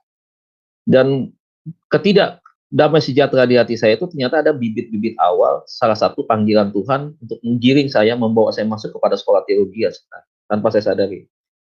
Kemudian saya putuskan, saya berhentikan itu bisnis, kemudian saya masuk ke dunia sekuler, yaitu saya bekerja di 2006 di perusahaan sawit. Nah, ketika jalan sekian tahun dengan fasilitas yang enak nih kerja nih, saya juga yakin ke depan juga impian saya menjadi seorang pemimpin perusahaan tercapai. Tetapi berbeda tuh akhirnya. Saya akhirnya memutuskan saya sekolah teologi dan saya putuskan pada waktu itu saya tinggalkan itu. Jadi saya udah sekolah teologi tetapi saya berhenti. Jadi pada waktu saya sekolah teologi itu statusnya saya udah tinggalkan dunia sekuler. Nah, saya mulai mengambil job lain, Bu, untuk menggantikan income yang hilang ya dari posisi jabatan sekuler itu. Awalnya memang berat tuh pada waktu itu. Karena memang jujur saja income yang sekian kami dapatkan itu jadi tidak ada di bulan berikutnya. Ya, istri tahu sendiri lah ya, kadang-kadang ya ada sesuatu hal yang ya berkaitan dengan kebutuhan rumah tangga, tadinya ini itu segala macam jadi tidak ada. Nah, akhirnya ya seperti bukan ribut, bukan marah, bukan, tetapi memang awalnya menunjukkan ketidaksetujuan. Nah, tapi satu kali akhirnya saya coba cari yang lain, dan Tuhan kasih saya untuk melatih bulu tangkis di 2010. Saya jadi pelatih bulu tangkis sampai hari ini udah 14 tahun di sekolah Dian Harapan dari Gunung PH. Jadi saya milih itu, saya tinggalkan. Income-nya lebih kecil jauh, saya pilih itu, ya, dan saya sekolah teologi. Nah, di dalam pelajaran sekolah teologi ini, akhirnya sampai saya lulus, saya tidak kembali ke dunia sekuler. Lantas apa yang saya kerjakan? Ya, saya mulai masuk di dalam itu tadi, seperti yang Ibu bilang, saya mengajar teologi. Jadi berkaitan masih dengan pelayanan. Begitu. Nah, akhirnya saya tinggalkan. Begitu. Nah, tetapi memang kalau misalkan saya kembali, misalkan saya mau berbisnis, tentunya saya harus berpikir secara matang. Bisnis saya tentunya harus bisnis yang berkenan di mata Tuhan, harus jujur. Karena bagaimanapun juga orang sudah banyak kenal saya kan sebagai hamba Tuhan, tahu begitu ya. Saya nggak boleh terjun langsung sebenarnya. Ya, lebih baik saya terjun di pelayanan yang itu saja, melatih bulu tangkis, ya, sama saya mengajar teologi, sama saya berkhotbah dan mengembangkan jemaat itu saja. Nah, istri saya juga sama berbisnis, Bu. Jadi kami tidak hidup dari gereja, tidak, ya. Kami tidak hidup dari pelayanan, bukan begitu. Nah, istri saya itu tukang kue, memang jual kue sudah lama. Di IG kan ada tuh IG-nya. Ya, dia pakai IG itu dan bikin hanya pesanan-pesanan saja untuk event-event tertentu. kue-kue basah ya, resep jadul namanya. Kalau di IG-nya itu Dapur Sundari ada sama dengan Cici ya. Dan dia juga begitu. Jadi itu tadi kita bikin satu pekerjaan bisnis yang memang itu tadi resiko untuk bohongin orangnya itu kecil. Kami juga bikin kue kan tidak pakai bahan-bahan pengawet ya. Karena kue kami tuh kalau bikin tuh kami selalu bilang kami bukan tidak bisa tahan 2 hari sekian-sekian. Pokoknya kalau kami bikin pagi, acaranya sore, berarti kami kasih tahu tuh. Jangan sampai simpan besok pagi sampai dimakan begitu ya. Ya, itu kami ngomong seperti itu. Kami berusaha untuk melakukan sebuah pelayanan di dalam bisnis itu dengan mengutamakan nilai-nilai kejujuran begitu. Nah, jadi sekarang saat ini ya udah saya profesinya seperti tadi saya sebutkan, istri saya profesi seperti itu. Gitu. Ya udah berjalan seperti itu. Nah, kalau misalkan kita memilih pekerjaan suatu bisnis, kita sendiri terjun sebagai pendeta, jujur saja, satu kali kita banyak godaan. Nah, kadang-kadang kalau memang kaki kita nggak fit nih, kalau dalam ibadah sport olahraga, tubuh lagi nggak fit, kita bisa sakit. Kadang-kadang kalau kerohanian kita lagi tidak mantap, bisa goyah, bisa jatuh. Begitu. Yang kita ambil dari bisnis itu adalah masalah keuntungan pribadi, bisa merugikan orang lain. Makanya mesti hati-hati, kompromi, ya kan? Begitu sogok menyogok, suap demi perusahaan kita bisa lancar, bisa eksis, sogok kiri, sogok kanan, bisa terjadi seperti itu. Padahal pendeta, ya nggak usah banyak-banyak, nggak usah kita tutup mata lah. Kan saudara bisa dengar beberapa tahun yang lalu kan, ada seorang hamba Tuhan, pendeta, gembala, ketua sinode, tertangkap dengan orang apa ya, BPK, DPR atau apa ya, itu yang di mall, Taman Anggrek atau apa itu, tangkap. Belum lagi ada seorang pendeta di gereja besar sinode kami juga yang ketangkap, ya sampai masuk ke penjara itu sampai 2 kali kan, karena masalah mekarta, bisa terjadi seperti itu. Coba ada Bapak Ibu, flashback kembali kasus yang sudah ada. Ini kan bukan fitnah, bukan gosip, tapi memang fakta yang sudah kita ketahui semua. Bisa seperti itu. Bagaimana dengan nilai-nilai etika, moralitas, nilai-nilai di masyarakat, status nilai sebagai seorang hamba Tuhan? Coba. Tapi jangan bebankan kepada pendeta saja. Kalau etika Kristen itu berbicara kan juga bukan hanya untuk pendeta, bukan untuk penginjil, pelayan jemaat. Buat semua jemaat juga begitu. Ingat, segala tindak tanduk perbuatan kita, sikap kita ini kita dijaga oleh etika. Etika Kristen ini hanya menjaga kita. Hubungan kita dengan sesama, ada etika. Bagaimana etika itu diperankan? Bagaimana etika itu dihormati? Bagaimana etika itu diterapkan? Itu. Nah, ini sangat penting. Begitu. Kadang-kadang masih banyak kok orang suka menilai orang Kristen. Peliti bukan main. Nggak pernah negor orang. Kalau ditagih galak, begitu. Kadang-kadang kalau ada sumbangan 17 Agustus nggak pernah ngasih. Ada paket sembako buat petugas security maupun semua yang kerja di komplek nggak pernah ngasih. Coba dah, Bapak Ibu. Lihat. Nah, kadang-kadang ini kan kenapa kita pentingnya belajar etika Kristen. Di belajar etika Kristen ini saya akan menyampaikan beberapa pemahaman, nanti kita akan bicara soal tentang hukuman mati, tentang LGBT, tentang bolehkah ganti operasi kelamin, ini dan itu. Ya, kita kan bahas tentang itu, ini masih awal-awal. Tapi saya nggak masuk ke dalam khusus pembahasan etika mendalam. Bapak Ibu akan bosen. Karena teori gitu. Makanya saya kasih satu studi case atau studi kasus yang berkaitan dengan ini tadi. Pandangan yang terjadi fenomena hari-hari ini tentang boleh atau tidaknya seorang hamba Tuhan berprofesi ganda. Kembali ini akan menimbulkan polemik, sudut pandang tafsir kita yang berbeda-beda. Tentunya saya yakin dari sekian kita yang hadir di Zoom ini, bahkan Bapak Ibu yang menonton dari rumah, mungkin masuk juga yang pro dan kontra. Di antara Bapak Ibu mungkin ada yang setuju, oh boleh dong hamba Tuhan punya bisnis, nggak ada masalah. Memang nggak salah punya bisnis, siapa yang bilang salah? Tetapi bagaimana menjalankan bisnisnya itu mesti hati-hati. Bisa nggak bisnis itu dijalankan dengan betul-betul jujur, benar di hadapan Tuhan, tidak merugikan orang lain. Gitu. Kayak tadi dia, pendeta berkhotbah, pengkhotbah, jual mobil putar kilometer. Ayo, apa yang disampaikan di mimbar? Kalau dia mengajarkan jemaat, kita harus jujur di hadapan Tuhan. Bagaimana tentang dirinya dia? Ayo, Nah, ini kan menjadi sesuatu hal yang kontradiksi akhirnya. Dengan dua posisi seperti itu. Coba kita jadi pemimpin. Kadang-kadang kita ngatur orang nggak gampang. Anggaplah saya jadi manajer, karena saya pernah jadi posisi asisten seperti itu. Saya punya anak buah. Ada tipe orang yang kerjanya memang menunjukkan kepada bos, kepada atasannya kerjanya yang rajin, yang cepat, karena ada apresiasi yang diharapkan. Gitu. Tapi ada juga yang kepala batu kan.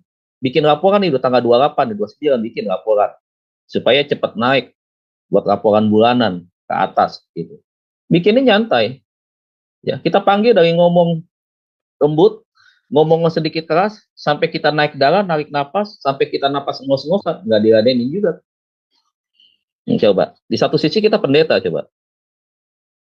Gimana? Gitu. Memang itu sebenarnya adalah ujian kita, medan peperangan kita sesungguhnya.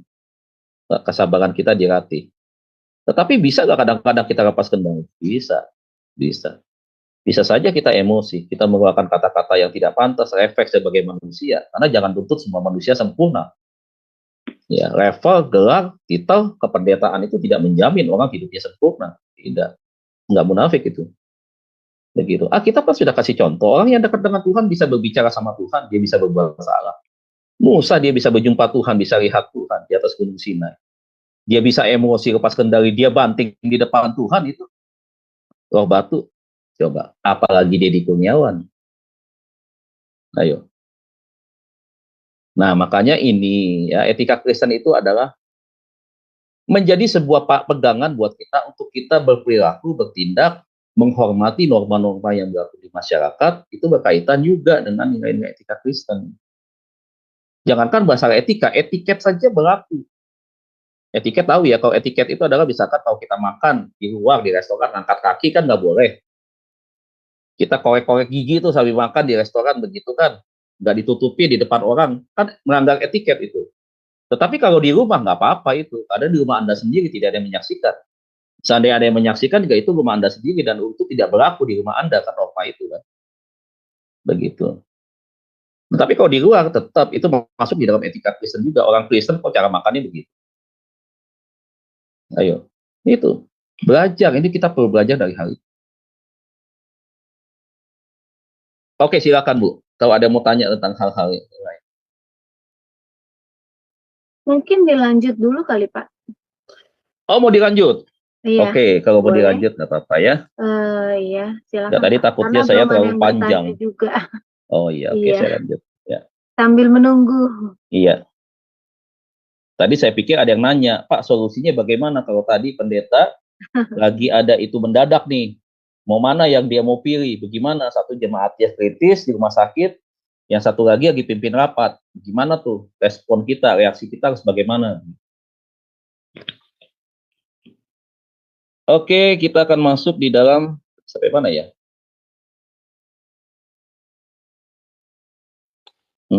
Sebentar. Oh iya ini, ya. Nah, kita lihat ada beberapa respon ya. Muncul lagi nih. Respon taruh terbagi, bukan hanya, kalau misalkan berbagai respon berarti berbicara tentang kelompok. Berarti bukan satu kelompok. Kalau satu kelompok berarti menyetujui. Berarti ini lihat, ada berbagai respon berarti ada berbagai pendapat. Berkenaan dengan isu pendeta apakah diperbolehkan berbisnis atau tidak, ada dua pendapat yang muncul. Satu, pendeta tidak boleh berprofesi ganda. Ini kata kelompok pertama nih. Saya nggak tahu saudara setuju atau tidak. Ya, kita punya sudut pandang masing-masing, punya pendapat masing-masing tentunya. Di dalam hal akademis seperti ini, tentunya kita tidak bisa menggiring opini dan memaksakan pilihan kita untuk orang mengikuti. Bukan, ini adalah akademis. Kita membahas dari berbagai sisi. Tetapi pilihan kembali kepada kita tentunya dengan argumentasi penilaian-penilaian tertentu yang kita merasa bahwa ini menurut saya kepada kelompok ini. Menurut saya ini yang saya yakini merupakan sebuah hal yang menurut saya dengan alasan-alasan tertentu begitu. Oke, ini dunia akademis. Memang harus seperti itu. Yang pertama dikatakan pendeta tidak boleh berprofesi ganda, ya pendapatnya begini. Pertama, muncul karena mereka percaya bahwa pendeta merupakan profesi mulia, ya, untuk melayani Tuhan penuh waktu. Mereka tidak mau mengerti pergumulan bivocational pastor yang mengembalakan gereja kecil, ya. Jadi menurut mereka jangan jadikan alasan itu mau mengembalakan gereja kecil kayak gereja sangat kecil kayak gitu ya. Ya kalau ada istilah itu gitu. Karena ada memang satu gereja cuma keluarganya dia aja. Dia suami, istri, anak, menantu, keponakan, itu aja begitu. Jadi bikin bangun gereja sendiri khusus untuk mereka gitu. Jadi nggak ada keluarga, nggak ada orang lain dari keluarga mereka gitu. Kemudian dikatakan bahwa sementara mereka harus menghidupi keluarga, apalagi anak-anak yang sudah mulai bersekolah dan berkuliah yang tentunya memerlukan biaya tidak sedikit. Mereka secara kaku berprinsip bahwa pendeta mutlak tidak boleh bekerja sampingan. Nah di sini mulai disebut nih. Tetapi bagaimana kalau misalkan dia nggak boleh bekerja sementara kebutuhan anak-anaknya untuk masuk ke perguruan tinggi misalkan atau persiapan masuk sekolah itu biaya kan tidak sedikit begitu. Nah bagaimana begitu? Ya ini perlu dimunculkan lagi, ditarik keluar lagi. Ya bikin sebuah pertanyaan ya. Kalau memangnya dia tidak boleh berprofesi ganda, bagaimana kalau misalkan dengan hal ini gitu misalkan ya.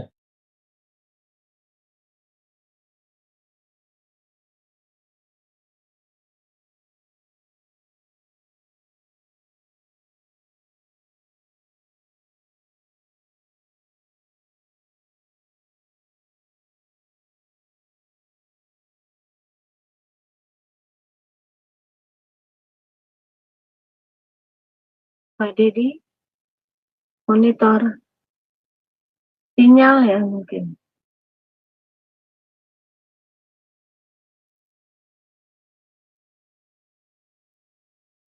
Ya mungkin Pak Dedi sinyalnya ya kurang baik. Oh iya, sinyalnya ya. Sampai baru keluar.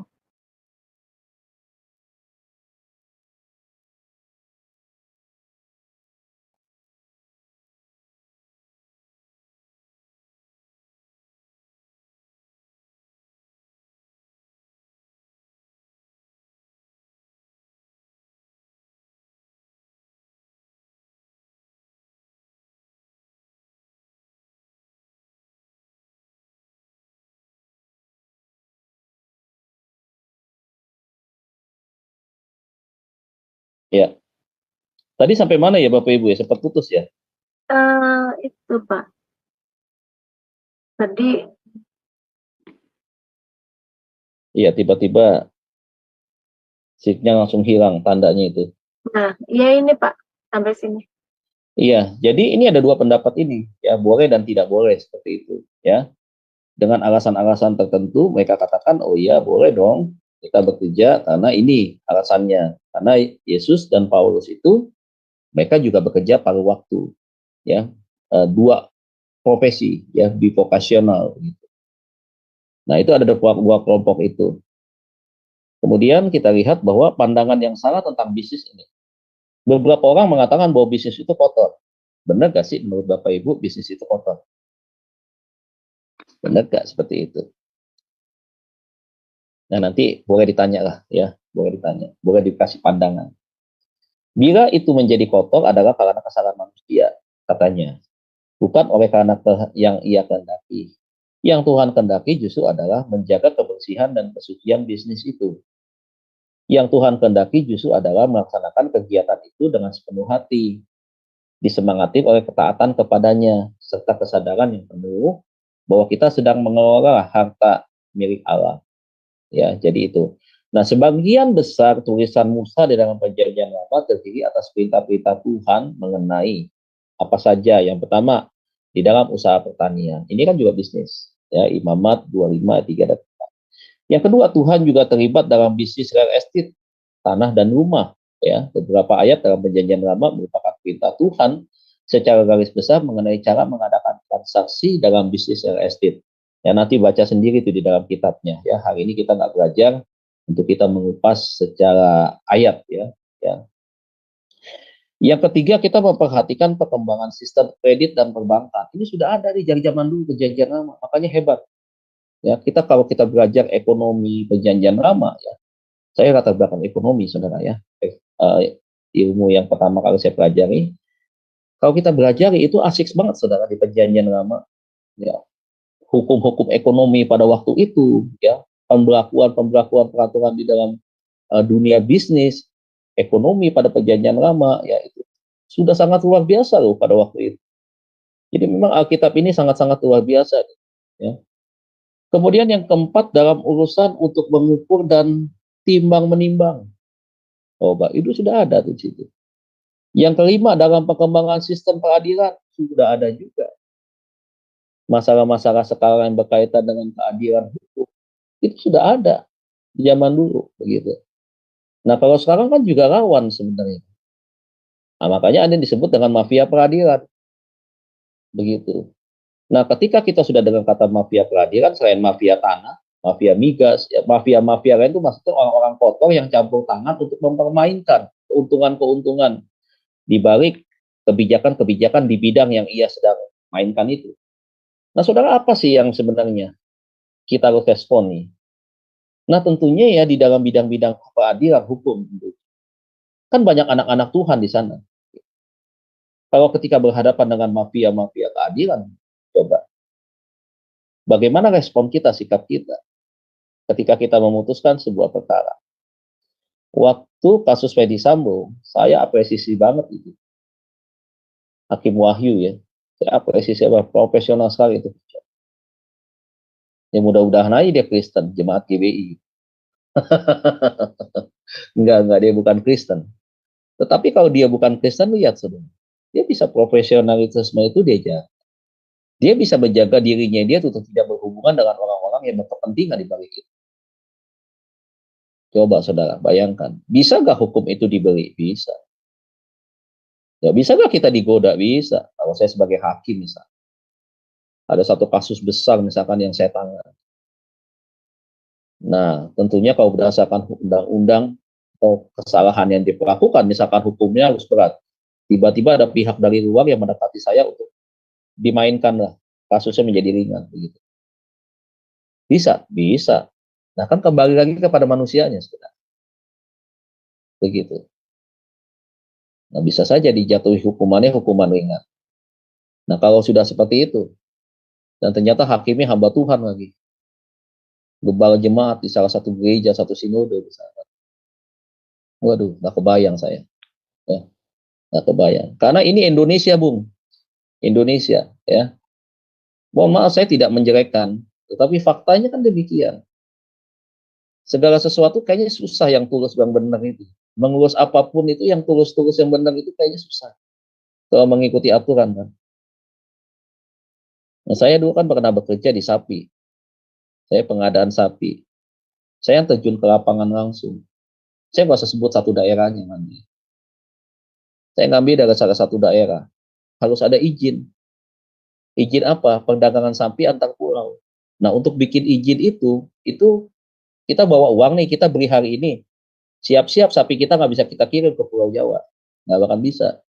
Kita harus bikin izin dulu, dapat kuota dulu dari pemerintah pusat, daerah, pemerintah pusat daerahnya maksudnya. Kemudian pemerintah tempat di mana kita ada, entah itu kabupaten, entah itu ya kabupaten pastinya. Nah, waktu saya berhadapan dengan mereka, waduh. Nah, sekali lagi Bapak Ibu jangan salah tafsir, ya. Tuhan bilang kau jangan lihat dari parasnya. Nah, saya lihat dari parasnya, orang pakai kalung salib gede-gede kok. Tatonya aja salib kok. Ya, tato di lengannya aja itu beberapa orang yang ada di luar ya, pemain-pemain sapi itu tatonya gambar Tuhan Yesus. Begitu. Kalau kita lihat dari depan itu kan rohani itu, cinta Yesus mati itu kan. Sampai badan saja rela dia tato dengan gambar Yesus.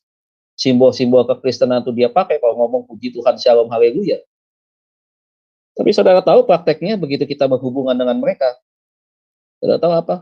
Karakter aslinya keluar. Coba. Kerja tidak profesional, ada duit baru jalan, senang terima sogokan, banyak bohongnya. Coba saudara, pada posisi kita seperti itu, kita mau jujur nih bisnis nih.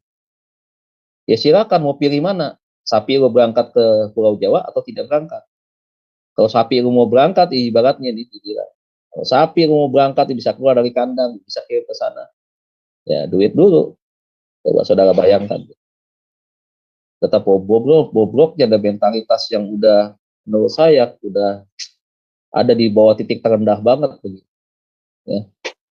Jadi ya itulah fakta yang terjadi sebenarnya. Kebetulan saya orang lapangan, Bapak Ibu. Jadi ketika saya mengajar hal yang bersifat praktika, saya tahu banget ada di lapangan seperti apa. Saya banyak menghadapi beberapa orang di salah satu pulau yang memang pulau Kristen begitu. Ya, mereka nggak tahu saya pendeta dan mereka berani untuk ngomongin pendeta. Dan saya hati kecil saya pun juga saya tidak mau sebenarnya. Bos saya juga orang Kristen dan puji Tuhan juga pendeta juga di bos saya yang nyuruh belanja sapi. Akhirnya dia bilang apa? Ya udah nggak apa-apa Dedi, udah kasih duit aja. Maksudnya ya sogok aja begitu. Di ujung di hati saya bertentangan banget. Makanya saya nggak mau kerja di situ. Kenapa? Semuanya serba kompromi. Semuanya itu di luar jalur yang diharapkan. Nah itulah ya Bapak Ibu ya salah satu. Nah dari apa yang disebutkan di dalam kitab perjanjian lama ini ya bahwa ada begitu banyak kegiatan-kegiatan berkaitan dengan bisnis ya. Nah itu kembali saudara, kembali lagi ada celah-celah tertentu yang bisa membuat seorang hamba Tuhan, bahkan kita pun nggak usah level hamba Tuhan lah, sebagai seorang anak Tuhan, anak pilihan Tuhan yang percaya kepada Tuhan, tidak terkecuali bisa saja tergelincir kepada hal-hal yang akhirnya masuk ke dalam penyimpangan dan pelanggaran etika. Ya. Jadi itu ya Bapak Ibu Saudara ya. Sekarang sudah jam 10:30. Masih mau dilanjut ya. Oke. Nah pengertian etika bisnis dan etika Kristen ini ada. Ini saya pikir ini saya nggak perlu jelaskan karena ini tinggal menjelaskan aja, tinggal baca aja sebenarnya. Kenapa saya nggak bacakan ini ya Bapak Ibu? Karena seperti yang saya katakan nanti, Bapak Ibu sudah ikut pelajaran ini. Kalau Bapak Ibu mau ambil PowerPoint-nya, saya kasih. Nanti ada PowerPoint-nya. Jadi tinggal baca sendiri aja. Ya, saya akan mungkin lanjutkan ke beberapa hal yang penting. Nah, pengertian bisnis ini juga saya nggak perlu sebutkan. Tetapi ada satu peringatan di dalam menjalankan sebuah bisnis di dalam Alkitab. Walaupun banyak. Tapi kan kita tidak mungkin memasukkan semua ayat. Kita ambillah di sini. Saya ambil 2 ayat ya. Nah, perhatikan 2 ayat Alkitab berikut. Ya. Tapi sebelum saya masuk ke dalam 2 ayat ini, saya sampaikan dulu dengan pengertian bisnis. Sedikit saja. Bisnis adalah suatu usaha atau serangkaian usaha yang dilakukan seseorang atau sekelompok orang maupun suatu organisasi dengan menawarkan barang dan jasa untuk mendapatkan keuntungan atau laba. Nah, perhatikan 2 ayat Alkitab. Siapa loba akan keuntungan gelap, mengacaukan rumah tangganya, tetapi siapa membenci suap akan hidup. Ya, Tuhan udah kasih tahu tuh di awal. Ya, dikasih tahu dari dulu. Ya, hati-hati yang berkaitan dengan ini. Ya, hati-hati segala sesuatu yang berkaitan dengan uang. Hati-hati. Kenapa? Karena Alkitab sudah bilang, ya tidak sedikit orang akhirnya hatinya menyimpang karena uang. Makanya Alkitab bilang hati-hati jangan serakah. Jangan dikuasai nafsu keserakahan. Karena itu akan membawa orang kepada jurang kehancuran. Nah, kita sudah kasih tahu di Amsal 15 ayat 27. Kemudian ayat kedua yang mengingatkan adalah Yeremia 22:13. Dikatakan celakalah dia membangun istananya berdasarkan ketidakadilan dan anjungannya berdasarkan kelaliman. Yang mempekerjakan sesamanya dengan cuma-cuma, tidak mau gaji orang. Hak-hak orang yang harus dimiliki ya, itu dia tekan habis sama dia. Tidak dipenuhi sama dia. Ya, ini mesti hati-hati nih kita sebagai orang-orang Kristen yang terjun di dalam dunia bisnis. Jangan pakai alasan rugi terus kemudian kita tahan haknya orang lain. Nah, itu nggak boleh itu. Jangan. Ya, jangan. Ya, kita harus jujur. Kalaupun kita rugi, ajar. Saya kasih kesaksian kemarin di COVID itu teman saya itu bisnisnya itu aduh hancur-hancuran. Dia bilang uang yang ada, tabungan yang ada sampai diambil baru rumah di salah satu perumahan bagus di BSD, dia jual langsung itu rumah rugi 250 juta. Saya bilang sama dia, ini karyawan, ini adalah orang yang betul-betul selalu membantu mempaus supaya dapat untung banyak sebelum COVID itu kau dari dia tuh, kasih makan sama dia. Saya bilang, lu betul punya duit, saya bilang, ini karena teman nih, jadi ngomong lu gua. Lu punya duit betul, lu pekerjakan mereka, tetapi mereka yang kasih keuntungan dan kasih lu makan. Sekarang ketika mereka ada dalam kesusahan, dan lu masih punya aset, dan lu sekarang nggak mau bayarkan hak-haknya mereka, saya bilang, you bisa perhitungan sama Tuhan nanti. Saya bilang begitu. Sengaja saya dengan statement keras mengingatkan dia begitu. You bisa berlaku curang, you bisa bohongin orang, tetapi Tuhan nggak bisa dibohongin. Terus saya bilang begini, you bayar itu semua. Itu cincin berlian masih ada di tangan. Copotin, jual, bayarin semua itu. Karena waktu mau itu lebaran ya. 2020 COVID itu kan bulan Maret. Ke depan berapa bulan kan mau lebaran itu. Saya bilang, udah sekarang suruh mereka balik pulang semuanya. Ya, stop lah operasi beberapa perusahaan yang memang nggak produktif ya karena pada masa itu. Kembalikan dulu mereka, kalau sudah normal nanti panggil. Udah sekarang bayarin aja itu dulu semua. Anggap aja mereka di PHK sementara. Akhirnya mereka bayar, dia bayar itu semua. Dia jual semua mobil, dia jual apa semua. Akhirnya dia bayarin, dia bayar dulu. Nah, saudara tahu nggak apa yang dilakukan? Dia setelah dia lakukan itu semua tuh. Beberapa tahun kemudian, sekarang omset mengalir terus. Waduh, lebih banyak daripada masa sebelum COVID. Coba. Jadi saya bilang nggak usah takut. Jangan menguji Tuhan. Jangan mencobai Tuhan. Ya, nggak usah takut dengan uang yang ada ini makin habis. Ya, Tuhan pasti balikin. Benar, sudah. Benar dibalikin.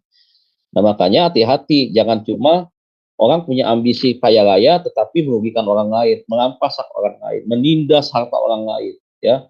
Pengen mengambil tanah orang lain, ya, dengan sistem intimidasi tentang bayar orang ini, takut-takutin karena mereka orang yang bodoh. Nah, kau celaka lah nanti hidup. Ya, jangan seperti itu. Ya, normal aja lah hidup lah ya. Ya, hidup kita ini cuma sementara begitu. Jadi, ya, ingatlah etika Kristen yang mengingatkan kita, ya, firman Tuhan begitu. Etika yang sangat luar biasa ini yang mengajarkan kita menjadi satu pribadi yang betul-betul menjadi pribadi yang seperti Tuhan Yesus, ya. Nah, itu pengertian bisnis. Kemudian kita lihat sekarang pengertian etika bisnis, yaitu merupakan apa nih, ya. Alexander Hill mendefinisikan etika Kristen sebagai aplikasi dari nilai-nilai Kristiani terhadap proses pengambilan keputusan sebagaimana etika umum. Jadi hampir mirip dengan etika umum, mengacu kepada nilai dan norma dalam masyarakat. Maka sebaliknya, etika Kristen mengacu kepada kebenaran prinsip-prinsip firman Tuhan yang berlaku secara universal dan tidak pernah berubah. Jadi sangat luar biasa loh etika Kristen ini. Di atas etika umum, di atas segala etika. Dan sifatnya universal, menyeluruh. Wah, keren banget, hebat banget. Makanya makin bangga kita menjadi orang Kristen ya. Alkitab kita ini, waduh, sangat dahsyat, luar biasa. Ya, kita harus mencintai firman-Nya setiap hari. Karena bukan cuma kebanggaan yang kita dapat, tetapi sesuatu perubahan yang membawa kepada satu kehidupan yang nyata. Karena banyak orang semakin baca Alkitab, semakin mengerti, semakin mengenungkan, semakin membawa menjadi sebuah gaya hidup. Wah, itu perubahan yang semakin baik. Ya. Nah, Kristen merupakan suatu usaha, ya. Maksudnya ini etika bisnis Kristen, yang merupakan suatu usaha yang menjelaskan dan menemukan kebenaran-kebenaran ilahi yang terkait dengan ekonomi dan bisnis serta perilaku terhadap orangnya, gitu. Di dalamnya, kepantasan dan ketidakpantasan dalam berbisnis serta perilaku bisnis merupakan hal yang harus ditemukan dalam etika bisnis Kristen. Ya, memang, aduh, susah juga nih Bapak Ibu ya kadang-kadang. Kita nih mau lempeng-lempeng, tetapi situasi keadaan memaksakan kita kepada pilihan. Mau bertahan dengan pendapat kita, tetapi bisnis tidak jalan, atau kita ikut yang lain dah, begitu. Udah kita kompromi, kita geser dah ke kiri. Menceng-menceng dikit lah hidup, yang penting bisnis bisa eksis. Cuman itu aja kan pilihan di negara kita ini cuma begitu aja. Ya, sebagaimana etika Kristen sendiri berkaitan dengan apa yang dikehendaki Allah untuk kehidupan manusia yang diciptakan segambar dengannya. Maka prinsip-prinsip Alkitabiah harus diterapkan dalam menjalankan bisnis tersebut. Saya ulangi, maka prinsip-prinsip Alkitabiah harus tetap diterapkan dalam menjalankan bisnis tersebut. Saya stop sampai di sini Bapak Ibu karena waktu sudah 21:39. Saya takutnya Bapak Ibu nanti ada yang ingin bertanya, begitu. Iya, baik. Mungkin ada yang mau bertanya. Ini fokus banget ini pengajarannya ya. Oh iya, silakan Ibu Ana. Iya, selamat malam Pak Deddy, Bu Ana. Ya, selamat malam, Shalom. Yang saya mau tanyakan, gini, saya pernah melihat, jadi orang ini tadinya adalah usaha gitu. Lalu dia merasa bahwa dia terpanggil gitu untuk menjadi tak, dan dia meninggalkan hanya itu Pak. Tapi sebenarnya padahal ketika dia menjadi pengusaha itu dia itu banyak memberkati karyawannya gitu Pak, kehidupan keluarganya gitu. Nah, ini kalau seperti ini bagaimana Pak pengambilan keputusan orang ini? Iya, makasih Pak Dedi.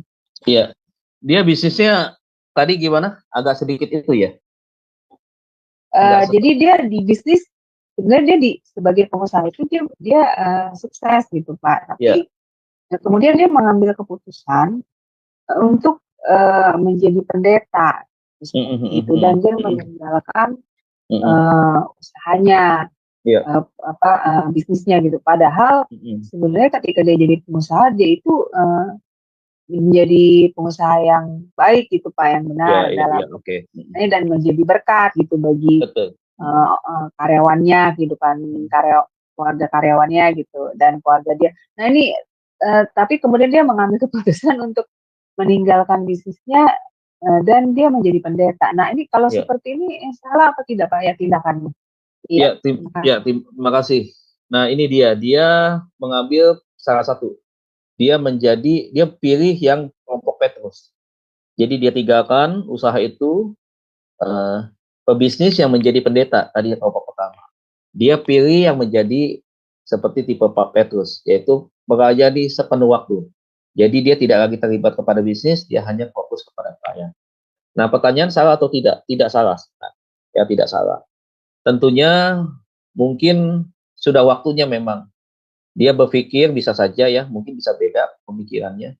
Bisa saja dia berpikir ini sudah waktunya.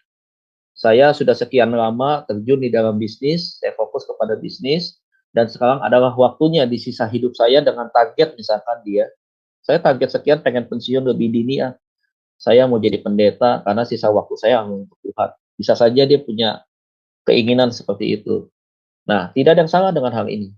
Apalagi tadi waktu dia berbisnis, dia menjalankan bisnis ini dengan benar, dan dengan bisnis itu dia memberikan contoh keteladanan yang baik, dia menjadi good leader, menjadi pemimpin yang baik buat karyawannya, dan apa yang didapatkan dari usahanya dia bagikan untuk pelayanan. Itu sangat-sangat bagus. Ya, saya sangat setuju dengan cara yang dia lakukan seperti itu. Jadi dalam hal ini tidak salah ya tentunya. Dan kalau sekarang dia masuk ke dalam pelayanan yang penuh waktu, maka itu tadi yang saya sarankan adalah biar dia fokus saja ke pelayanan ini. Untuk bisnis, kalau dia mau lanjutkan, ya dia serahkan lagi aja, regenerasikan itu kepada entah itu keluarganya, keponakannya, atau mungkin anaknya. Tapi jangan lupa, dia bukan berarti tutup mata. Dia boleh menjadi satu penasehat bagi pemimpin baru di perusahaan itu.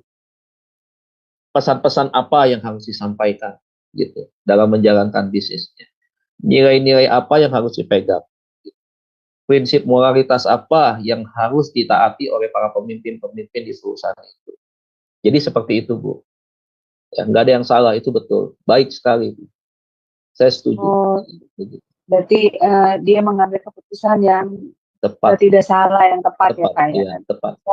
Karena saya berpikir ya, kan dia sudah menjadi pemimpin yang baik di perusahaan tersebut, dan dia menjadi teladan bagi karyawannya, dan karyawannya mengasihi dia ya Pak, karena sebagai pemimpin yang benar-benar loyal dan benar-benar mengasihi gitu. Nah, lalu dia meninggalkan perusahaannya itu, dan dia pada akhirnya dia memutuskan untuk menjadi hamba Tuhan. Nah, jadi tadi saya berpikir kenapa dia harus ngambil sikap seperti itu Pak, karena kan dalam bagian dia sebagai pemimpin perusahaan sebenarnya dia juga sudah menjadi gembala yang baik, ibaratnya seperti itu kan. Betul ya Pak sekali ya? Itu yang harusnya begitu di dalam etika Kristen, itu memang begitu ya, mengarahkan kita, artinya kita menjadi teladan. Kalau kita di bisnis, ya di bisnis itu kita menjadi teladan gitu. Nah selesai dari bisnis itu kan kita masuk di dalam pelayanan. Di pelayanan itu pun kita nggak boleh di bawah daripada kesuksesan kita di bisnis gitu.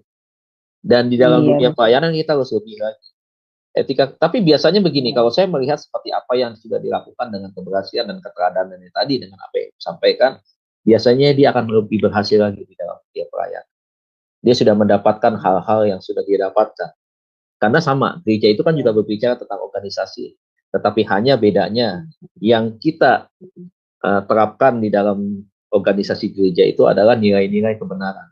Begitu, prinsip-prinsip kebenaran yang tidak bisa diganggu gugat begitu, yang mutlak harus diterima oleh jemaat gitu. Mantap itu, dan bagus. Itu juga ini, dan itu juga sepertinya pasti itu sebuah panggilan juga ya Pak buat dia, pasti ya Pak. Benar, dalam hati nurani karena dia mengambil tugas. Iya. Itu yang disebut panggilan ya Pak ya. Iya, panggilan betul. Seperti itu ya Pak Didi. Betul, ya. Betul. Oke. Terima kasih Pak. Ya, makasih Bu. Thank you Bu buat ya pertanyaannya. Baik, terima kasih Bu Alin buat pertanyaannya. Tapi memang itu ya Pak. Sebenarnya mungkin bukan pendeta saja ya Pak ya yang. Iya, bukan. Jadi semua ya, baik penginjil semua atau buat kita semua anak-anak Tuhan juga kan etika Kristen ini kan bukan hanya untuk kelompok pendeta, tetapi kan buat kita semua orang-orang yang beriman kepada Kristus kan. Kita semua anak-anak Tuhan ya, orang-orang pilihannya dia. Karena firman Tuhan bilang begini, kita harus berbeda dengan orang dunia. Perbedaan kita itu harus mencolok menjadi sesuatu yang betul-betul itu kalau kata istilah begitu, menjadi sesuatu yang kelihatan banget begitu berbedanya gitu, perbedaannya. Nah, yang bisa memunculkan sebuah pertanyaan dalam diri orang lain. Kenapa sih orang Kristen berbeda? Nah, itu yang Tuhan mau ya, lewat etika Kristen yang kita pelajari. Iya, baik. Masih ada waktu 5 menit lagi. Barangkali ada yang mau bertanya atau mau diskusi? Atau sudah? Ini kita ada sesi kedua atau bagaimana ini Pak? Ini kan etika bisnis ya, etika bisnis Kristen. Kita banyak membahas tentang pelaku-pelaku bisnis di dalam menjalankan bisnisnya. Tapi kalau dirasa cukup, saya akan habiskan hari ini. Saya nggak akan bahas lebih yang lain. Tetapi saya akan masuk di dalam besok adalah etika di dalam pelayanan. Etika dalam pelayanan itu bagaimana kita menjadi hamba Tuhan, apa yang harus kita lakukan di dalam dunia pelayanan. Etika apa?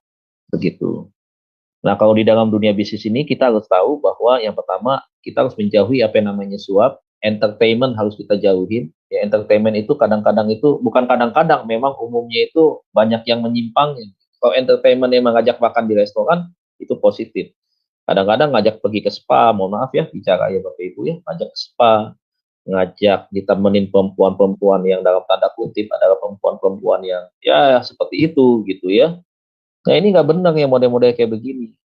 Sebenarnya saya ingin bahas dan studi-studi kasus yang berkaitan dengan perilaku bisnis adalah bagaimana ketika ada sebuah kesaksian, seorang WL melayani, kemudian dia bekerja di sebuah perusahaan yang berkaitan dengan perusahaan Jepang, bos dari Jepang datang, ya, manajer Jepang atau pemimpin pabrik dari Jepang datang sini, minta di entertainment, minta diangkat oleh dia, minta ya itu tadi ke tempat-tempat ya yang tidak baik gitu, tempat-tempat perempuan-perempuan yang seperti itu begitu ya, perempuan-perempuan panggilan begitu.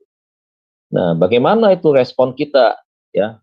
Bagaimana ketika kita ada seperti itu? Langkah apa yang kita ambil? Apakah kita ambil untuk menemani tapi ada sanksi resikonya? Ataukah kita temani tetapi kita tidak masuk ke dalam tempatnya, kita tunggu di parkir saja? Atau bagaimana? Nah, itu kan masalah etika. Iya, betul. Iya. Karena memang pengikut Kristus itu tidak mudah ya Pak ya. Tapi orang sebenarnya mudah. Makanya kadang-kadang gini, etika Kristen ini harus dikotbahkan kepada jemaat supaya mereka tidak salah. Jangan kita ada pola pembiaran. Maka kan seringkali saya bilang, orang bosan nggak bosan dengan saya, selalu saya bilang, jangan kita khotbah masalah duit mulu, masalah pembukaan gereja, masalah ini itu. Khotbahkanlah hal-hal yang begini. Jaga jemaat kita hatinya tidak menyimpang. Jemaat kita tidak terjatuh ke hadapan sesuatu yang salah, begitu. Kan sebagai gembala kan kita harus menjaga hal-hal yang demikian. Makanya khotbah-khotbah kita tuh harus berkaitan dengan aplikasi kehidupan. Bukan masalah boleh tidak bolehnya, secara etika nih melanggar atau tidak. Kita sebagai anak Tuhan itu harus bersikap apa gitu. Betul. Kan kita hanya berkhotbah, dunia ini semakin jahat, kasih makin hilang, manusia makin begini begitu. Saya ngerti tentang itu, udah tahu itu firman udah ngomong begitu. Sekarang bagaimana jemaat kita atau kita sebagai orang Kristen menghadapi tekanan dunia seperti itu? Kita pakai senjata kita, etika Kristen ini membentengi hidup kita supaya kita tidak seringkali jatuh ke dalam dosa. Coba bayangkan kalau kita nih, saya misalkan kepala jemaat kan, saya tidak sampaikan ini kepada jemaat, berarti kan ada pola pembiaran saya supaya jemaat saya jatuh kan. Coba apa yang saya pertanggungjawabkan di hadapan Tuhan? Iya, betul. Ayo, apa? Saya harus sampaikan begitu mengenai etika ini, karena ini sangat penting sekali kan di dalam kehidupan kita. Ayo kalau bisnis jangan menyimpang, jangan sekali-sekali menipu, ya, jangan sekali merugikan uang orang lain, jangan ambil hak orang lain. Kita jualan sembako aja dari hal yang kecil nih, timbangan tuh harus benar. Tadi kan Alkitab bilang tuh masalah timbang menimbang. Nggak boleh kita mainin timbangan. Gula 1 kilo yang kita jual cuma 900 gram. Coba, karena mau cuan banyak. Memang sekali lagi hati-hati dengan uang. Uangnya itu bendanya tidak berdosa. Tetapi keinginan orang untuk kaya, ya untuk apa namanya, nafsu, berbagai hawa nafsu keserakahan, itu yang harus hati-hati. Makanya itu. Iya. Coba kalau kayak begini nanti, kan orang akan antipati dengan kekristenan. Orang bilang apa bedanya orang Kristen? Sama aja. Di penjara orang Kristen semua yang banyak masuk. Membunuhnya Lukas namanya misalnya. Penyedup narkobanya namanya Yohanes misalnya. Iya, coba saudara. Berarti kan etika Kristen tidak berjalan dengan baik. Iya. Etika Kristen ini banyak sekali pembelajarannya. Etika dalam keluarga, etika anak, ya kan? Iya. Etika kita di masyarakat, etika di gereja, etika hamba Tuhan. Mau berapa sesi kita belajar yang kayak begini? Panjang sekali. Iya, betul. Saya mengajar ini sampai S3 nih Bapak Ibu, etika Kristen. Tapi kalau di S3 saya bahas kasus, case by case. Memecahkan sebuah masalah. Cara ngajarnya beda. Kalau saya mengajar S1 seperti ini. S2 saya mengajarkan seperti ini, kemudian kita presentasi. Menampilkan masalah-masalah yang muncul di dalam kehidupan Kristenan. Terutama berkaitan dengan masalah etika. Gitu. Etika seorang hamba Tuhan misalkan. Ya. Bagaimana dia berbicara dengan istri daripada jemaat. Ya. Bagaimana cara memandang mata misalkan. Dan bagaimana tangan nggak boleh nepuk-nepuk kepada istri orang. Itu kita berbicara tentang etika. Begitu. Iya, betul. Begitu. Kayak saya nih gembala jemaat nih, gitu. Saya bukan jaim, memangnya etika mengingatkan tentang hal itu. Gitu. Walaupun itu kita anggap anak kita begitu, tetapi tetap kita harus ada batasan-batasan tertentu. Iya. Iya. Jangan diabaikan etika itu. Etika itu sangat menentukan sebenarnya integritas kita, kapasitas kita. Apalagi kita ini public figure ya, hamba Tuhan ini. Jadi mesti hati-hati. Bagaimana cara membalas WA kepada jemaat, misalkan yang wanita. Begitu. Tapi sebenarnya kembali lagi ya, ya susah juga kadang-kadang. Ya kadang-kadang arahkan saja. Kalau ada hubungan-hubungan yang berkaitan dengan gembala itu, biasanya kita harus lewat ibu gembala dulu. Sebenarnya. Ini sangat berbahaya sekali, sensitif sekali kan. Memang tidak ada apa-apa, tapi itu bisa menimbulkan salah satu yang bisa multitafsir. Istri bisa juga punya tafsir yang berbeda terhadap kita ketika kita membalas itu. WA dari jemaat yang wanita misalkan. Jemaat yang lain ketika melihat kita membalas WA daripada jemaat wanita misalkan juga punya tafsir yang berbeda. Makanya itu yang harus kita bukan cegah gitu, tetapi harus kita ingat supaya tidak keluar kepada hal-hal yang melanggar daripada satu etika. Banyak sekali lah kasus-kasusnya sebenarnya kalau kita bicara soal etika. Baik, karena waktu juga ya Pak tidak memungkinkan, kita akan akhiri dan ya kita akhiri ya Pak ya. Karena sudah baik. Iya. Ya, baik. Terima kasih buat yang ada di Zoom juga di YouTube. Karena pada malam hari ini pembelajaran kita luar biasa ya tentang etika Kristen. Puji syukur karena sudah waktu juga ya yang tidak memungkinkan, kita akhiri pembelajaran kita dan saksikan kembali di Sabtu depan di jam yang sama ya.